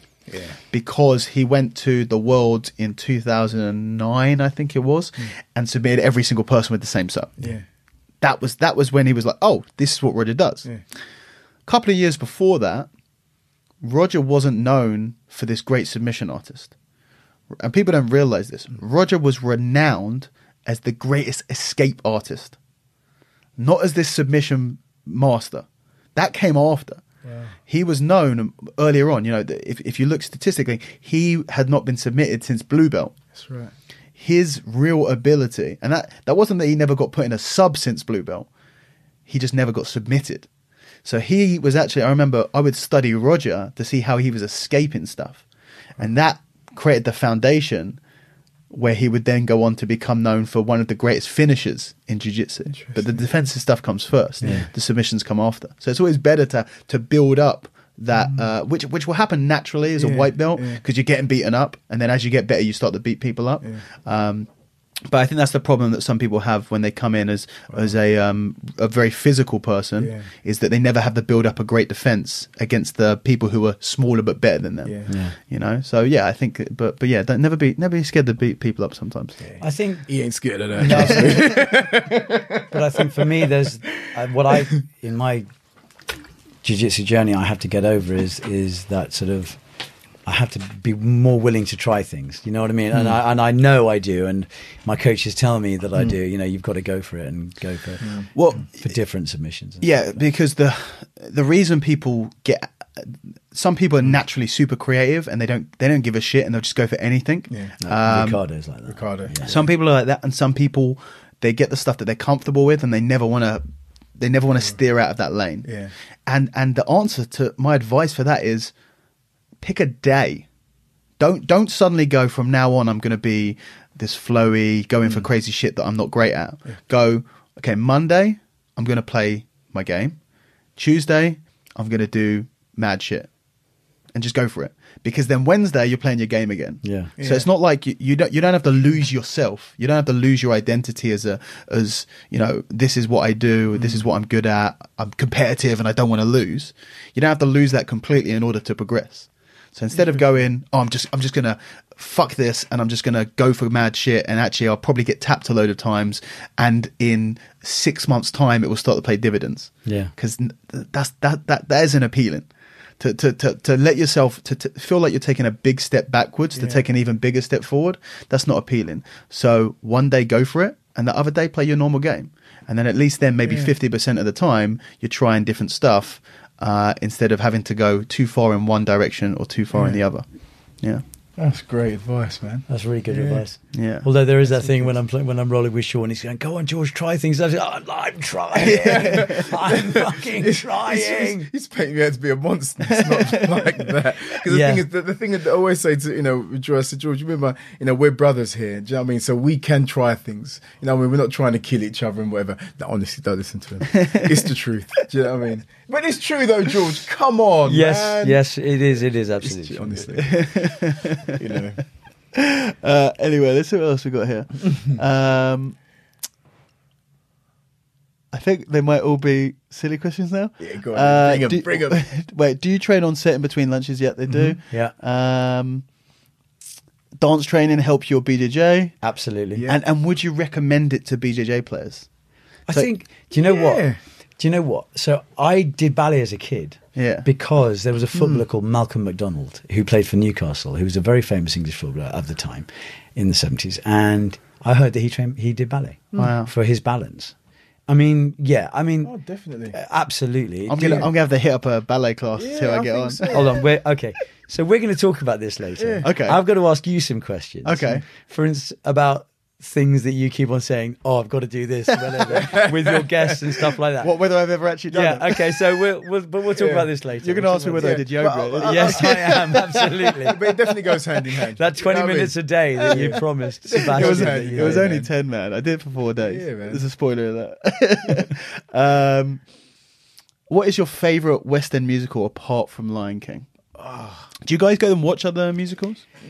Sometimes. Do you have time to go watch other musicals? Yeah, sometimes I'll take the kids. It's a bit of a busman's holiday, but I mean, last one I saw was 42nd Street, and that was amazing.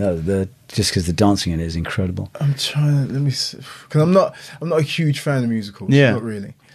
But what I saw Wicked, which I thought was really good. Do you know what I mean? I thought that was really good. Yeah, but I'm not a huge fan of musicals. Sure. I think West Side Story is extraordinary. Yeah. Guys and Dolls is extraordinary. So you obviously came from more of a theatre background than Shaun. Yeah, just because I sort of what they call classically trained. So I suppose But yeah, West Side Story. I mean, all the Sondheim stuff is pretty fantastic. Yeah. Okay. They're all silly ones now. So let's go. Is the Lion King really a problem-free philosophy? Aren't the hyenas the real victims in the story, struggling to survive as an outcast underclass in the face of the totalitarian rule of Mufasa? Mufasa? I'd say yes. Wait a minute. No way. Listen right now. Scar would obviously. Yeah, of course this is where, Listen, Mufasa. for all of these questions, you're now getting into character. Do you know how badly Scar was bullied as a child? Let me answer by this Mufasa? question, right? Well, how did he get that scar? Exactly. Because he's antagonising. Right, no, but Mufasa's a great king. Yeah. And the thing is, right, the land was tranquil and everyone had their place until Scar killed me. You know what I mean? The whole thing kind of went upside down. Then Simba had to kind of bring it back into line again. I feel like, his history is told by the victors, right? And I think Simba being the victor, he's told this story from a very pro-Mufasa perspective. I think really the unsung hero is Scar and the hyenas. For all of you who agree with a totalitarian right-wing government, Mufasa's probably a man. Oh, man. So, the hyenas are hilarious in that. Mate, they're brilliant. They're so They're good. the best, mate. Is Scar's favourite submission the Mata? There's loads where they just talk about the Mata Leão. Yeah. Leon. Yeah. Was that on that picture? Oh, Gosh. Bautista. Is that his name? Oh man. It's a great Anyway, picture. if you someone go on my Instagram if you want and just check out. I can't remember his name. I haven't got my phone it's here. But Mufasa, basically. he's absolutely. This guy's a Really brilliant good artist. Oh really? But there was a thing actually on. Oh, what in the cartoon? Yeah. I think I've seen it actually. It's Mata Leão. It's Yeah, brilliant. yeah. It's Mufasa choking Scar. Yeah. And I think he's actually working on Scar's revenge now, which Oh, is really really? quite nice. Yeah. I want a copy of both of them. What else? Who would win in an EBI match? 10-minute time limit. Mufasa or Rafiki? Okay, a joke came to mind, and I'm not going to say that. So, I'm going to shut up now.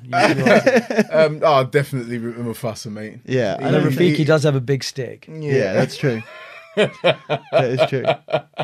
Definitely Mufasa. Oh, our Rafiki is female as well. Yeah, So yeah. Because in the cartoon he's male, isn't he? yeah. Yeah. They're making a live action, aren't they? Yeah, they looks are. Good too. And it's got like a ridiculous cost. Yeah, James Earl Jones is back in it as yeah, Mufasa. Yeah. The original. Yeah.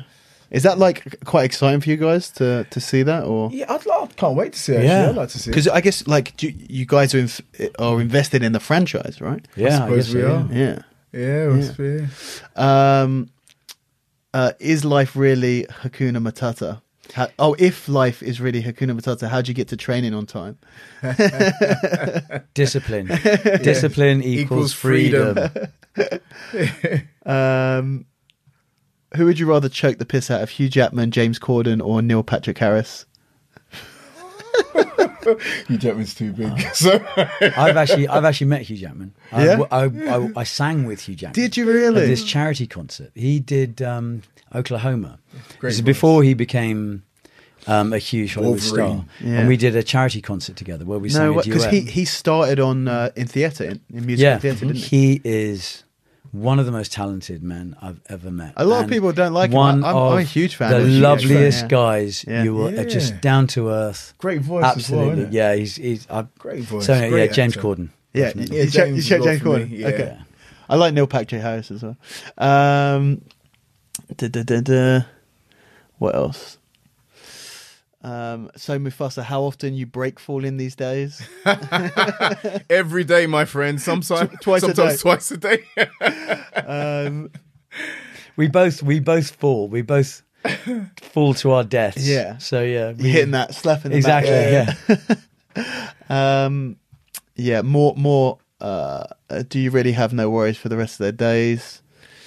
The only Can you time feel I the had- love tonight? All the obvious all the all the cliche good ones. ones, All the yeah. good ones. The only time I Every had night, worries, mate. Every night. The only time I had worries to do with Lion King was when my kids got into it at home. So I'd be listening to the soundtrack in the car. I'd hear the film, and then I'd go in to do That must the have show. been the weirdest That thing. was really odd. Yeah. That's what my daughter one time. She goes, "Daddy, the other shit I was mocking, I was going, ah. She goes, you a lion? I said, yes, I'm a lion. I went, ah. She went, but you're a good lion though, aren't you? It's after she saw the show. I remember coming off stage. She must have shat herself when Uncle George came around. You know, mate, she still has nightmares. Do you know what? When my two oldest daughters came to the show the last time, at my death, Kirsty, my wife, was sitting in the middle of them, and she looked at them, and they were both crying. No, yeah, it's the only time anyone's ever cried when Scar died.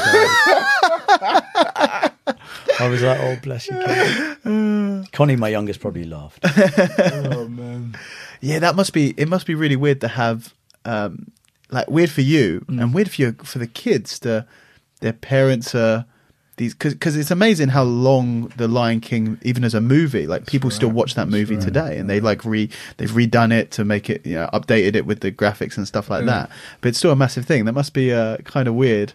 Do they make you sing Lion King songs at all? yeah, I mean, Pharaoh does like to watch Lion King. I'm like, gosh, here we go. Did she go to school and say, my dad's Mufasa? I think she has. So many of the school kids have seen it. Yeah, really. And, asked to do backstage tours afterwards and stuff like that. So they all know that you do it and stuff. But, it's funny, that thing about people getting emotionally invested when they know someone on stage or in a film. Yeah. I did a film called The Dying of the Light where I was assassinated at the end of the film. It was about this guy called Shaun Escoffery, who's an aid worker, who's an absolutely extraordinary human being. And he gets assassinated at the end of the film.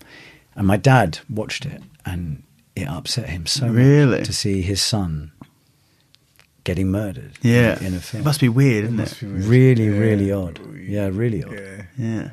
I guess it's just such a surreal. The acting world is just in general such a surreal world. Yeah, especially when things are so realistic. Yeah, I know. Yeah.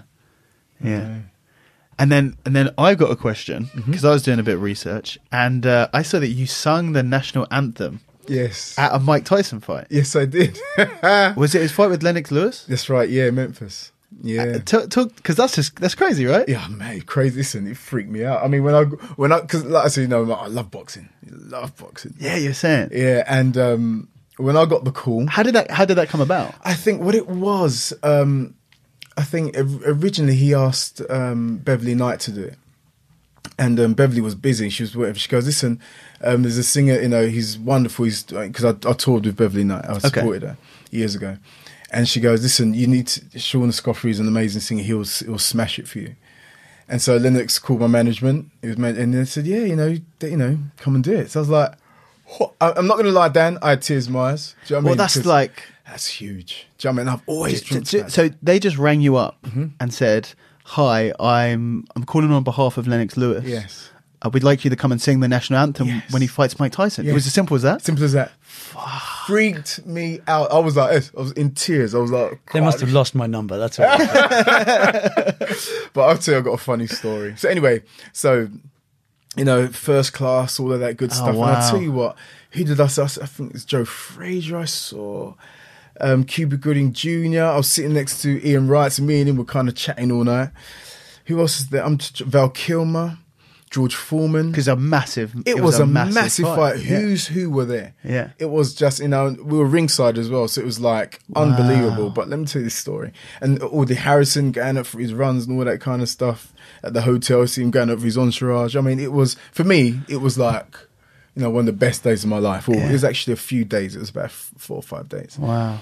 Anyway, so I went to a very famous suit designer. And, so we got there, measured up my suits and whatever, and, whatever. And basically, the trousers were either too big around the waist or too long, whatever. So I had to get these, so I tried on a few trousers. So there's slight adjustments here and there. So anyway, so my manager said to me, Shaun, have you tried the suit on once I got it back? And I said, no, I haven't tried the suit on. Always a mistake. Yeah, always a mistake. He goes, try the suit. I was like, yeah, man, no problem, man. I'll try it on. So which I didn't do, right? So... this suit was Chris as well. Do you know what I mean, Dad? It was a wicked suit. Yeah. Anyway, so I got to the hotel room. We're in Memphis now, man. So we're thousands of miles away. We're in Memphis, Tennessee. And tried this suit on. I've got the shirt on first and tied it all up, make sure looking all sharp. Got the trousers on. trousers came up here. No. Up to my ankles, man. No. And I thought, you are flipping kidding me. So I said, and all I had was shorts. Do you know what I mean? I didn't even have any jeans. I was like, oh no. So I'm there panicking now. Yeah. Panicking. And the good thing was that the jacket was one of those long jackets, right? So I literally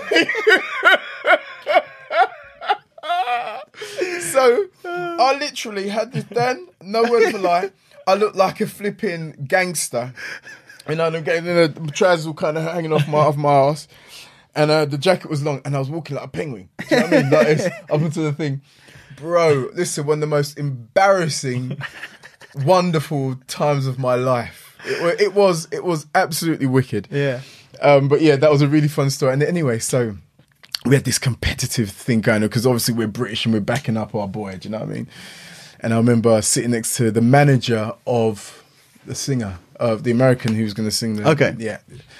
And so, he goes, and he whispered to me, he goes, our boy's going to knock your boy out, right? And my back went up. I was like, click my neck. I was like, listen, mate, my boy's going to... I don't know what round it was. I can't remember, but I predicted the right round. Yeah. I said, Lennox is going to knock him out. So anyway, so in my head, I was thinking, I'm going to sing the hell out of this national anthem and I'm going to sing your singer at the table. I was very competitive. Anyway, we got up there. So when the whole thing came on and whatever, and what I was gutted about, in hindsight, I'm glad it didn't because you would have seen my suit. But anyway, it wasn't filmed. It wasn't, oh, really? Yeah, because Tyson was so kind of volatile at the time that weren't going to allow us in the ring with him. At No the time. way. Yeah, so it was kind of one of those things. So we sang the national anthems before it was filmed.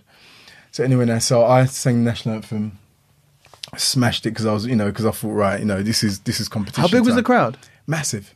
It was in. They've got a theatre. Is it the Pyramid? The Pyramid Theatre in Memphis. Massive. Yeah. It's like thousands and thousands and thousands of people. Was that the biggest stage that you performed on? Yes. No. Actually, I did Hyde Park a few years ago. Wow. BBC Radio 2 Hyde Park concert. Yeah, so that was like tens That's of thousands. massive, yeah. It was massive, yeah. So I did that. But But yes. big audience. But big audience. Yeah. So I sang the song and then she came on and to be fair, didn't do a very good job of it. So anyway. Just fist pumped me on. Yeah, I was like, yes. so I was walking out. So we got the American contingency there going, well done, man, well done. You sang a great thing. And then they said, you should have sang ours as well.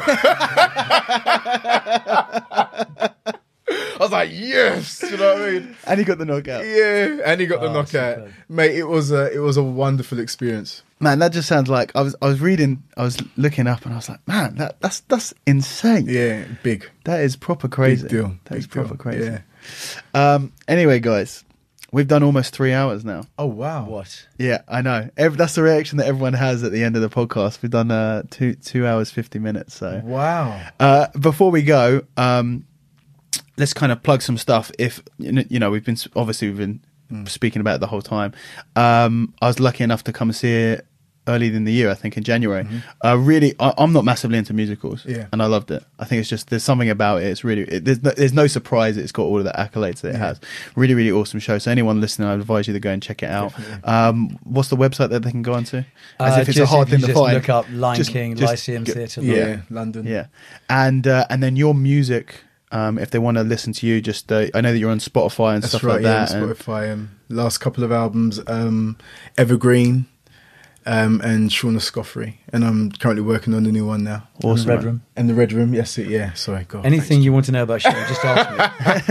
Yeah, Shaun Escoffery in the Red Room, and the latest album, Evergreen. Awesome, yeah, guys. Currently working on the new one. Any last things that you wanted to ask me whether I'm still doing yoga and stuff? So there's a couple of things. So I just wanted to ask. Okay. So we talked about it before. So I finished my podcast. So I'm a big podcast listener, and we talked earlier about taking things away and actually using. Yeah. I've got a question for you as well. By the way. In all the podcasts that you've done, how many is it now? Is it?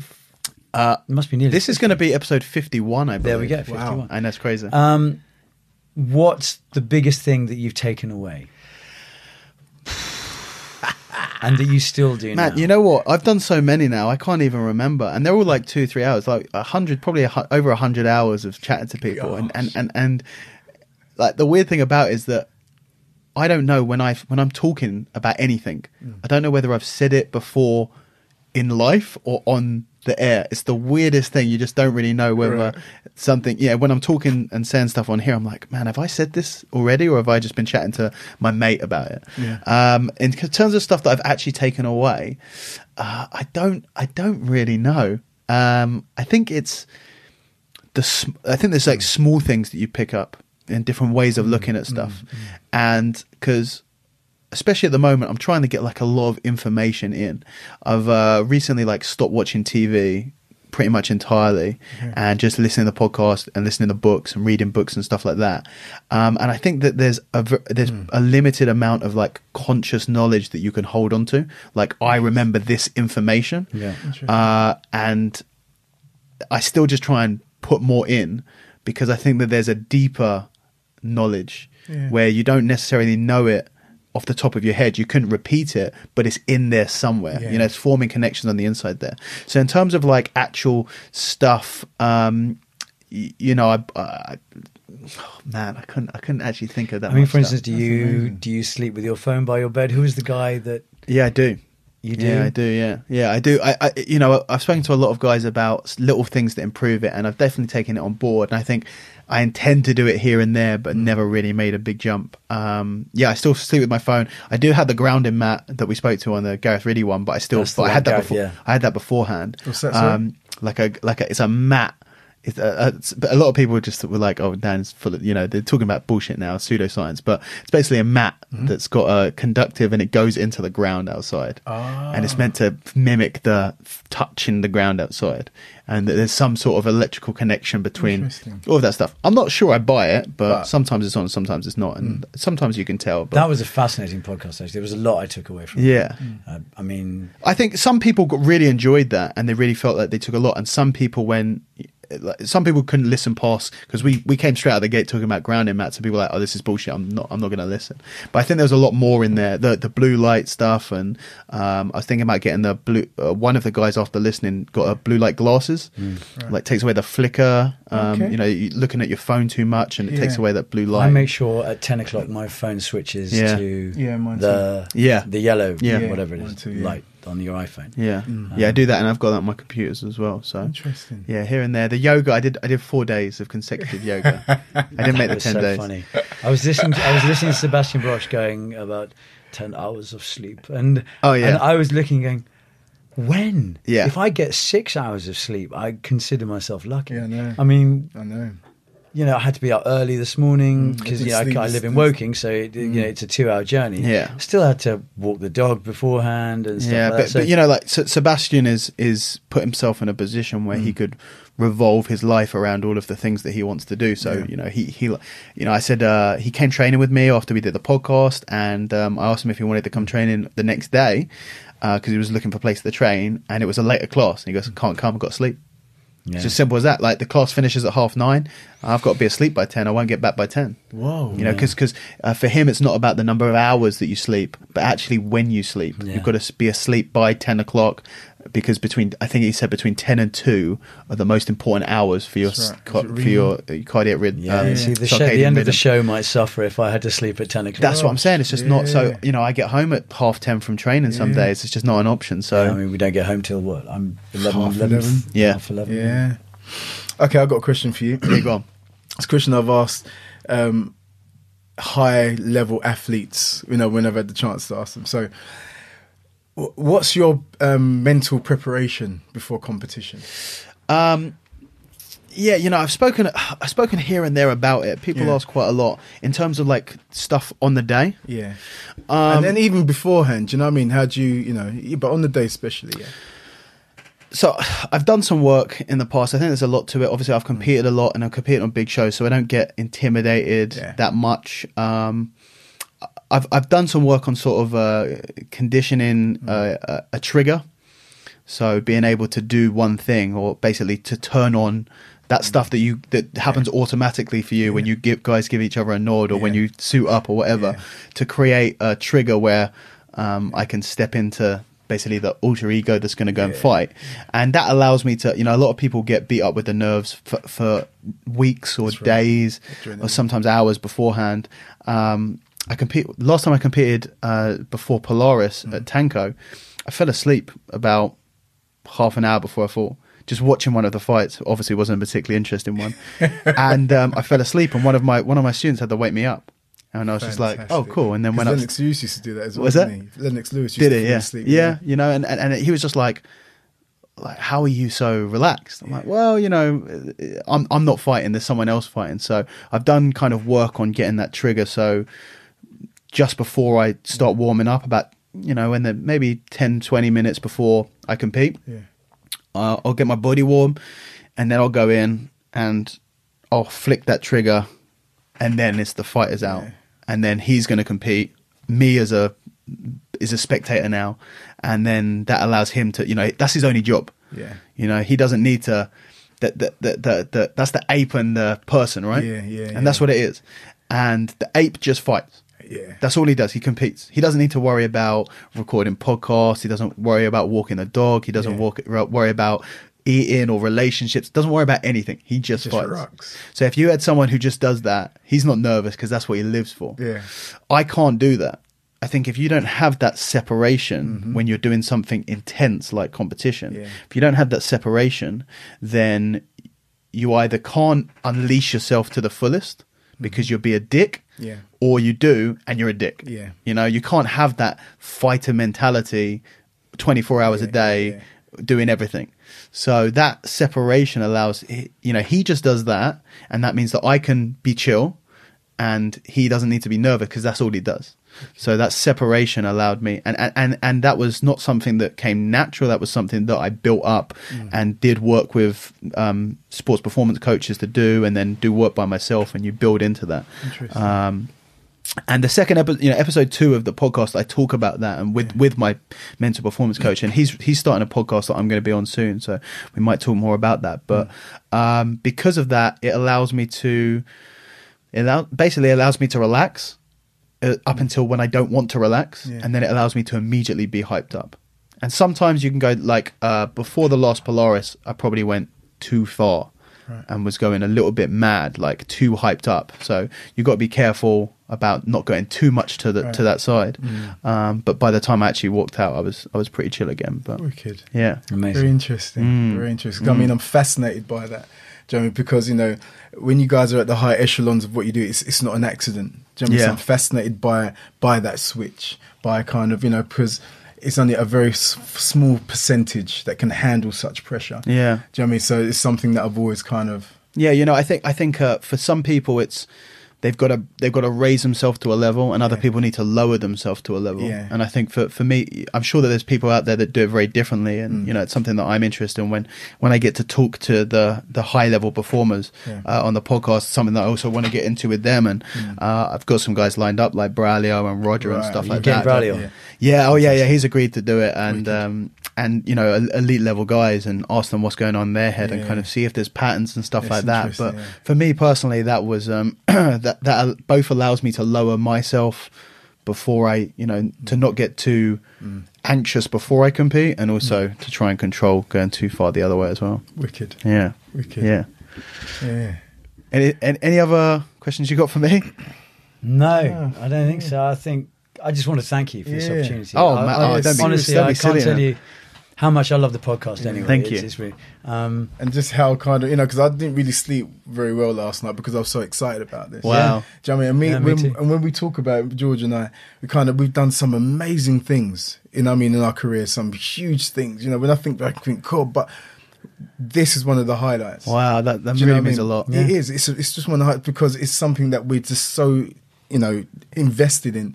And and a lot of the Brazilian Jiu-Jitsu community in this country and worldwide listen to this. Yeah. Do you know what I mean? So just to be part of it. Do you know what I mean? And I've always, from I started nearly 20 years ago, always wanted to be part of the community. Yeah. Do you know what I mean? So thank you very much from me personally. Well, I really appreciate that from both of you, but it is very mutual. I'm incredibly appreciative of both of you guys. Who it's like a weird one where you guys are a very high level in the industry that you do. But then you're grounded by the passion as well.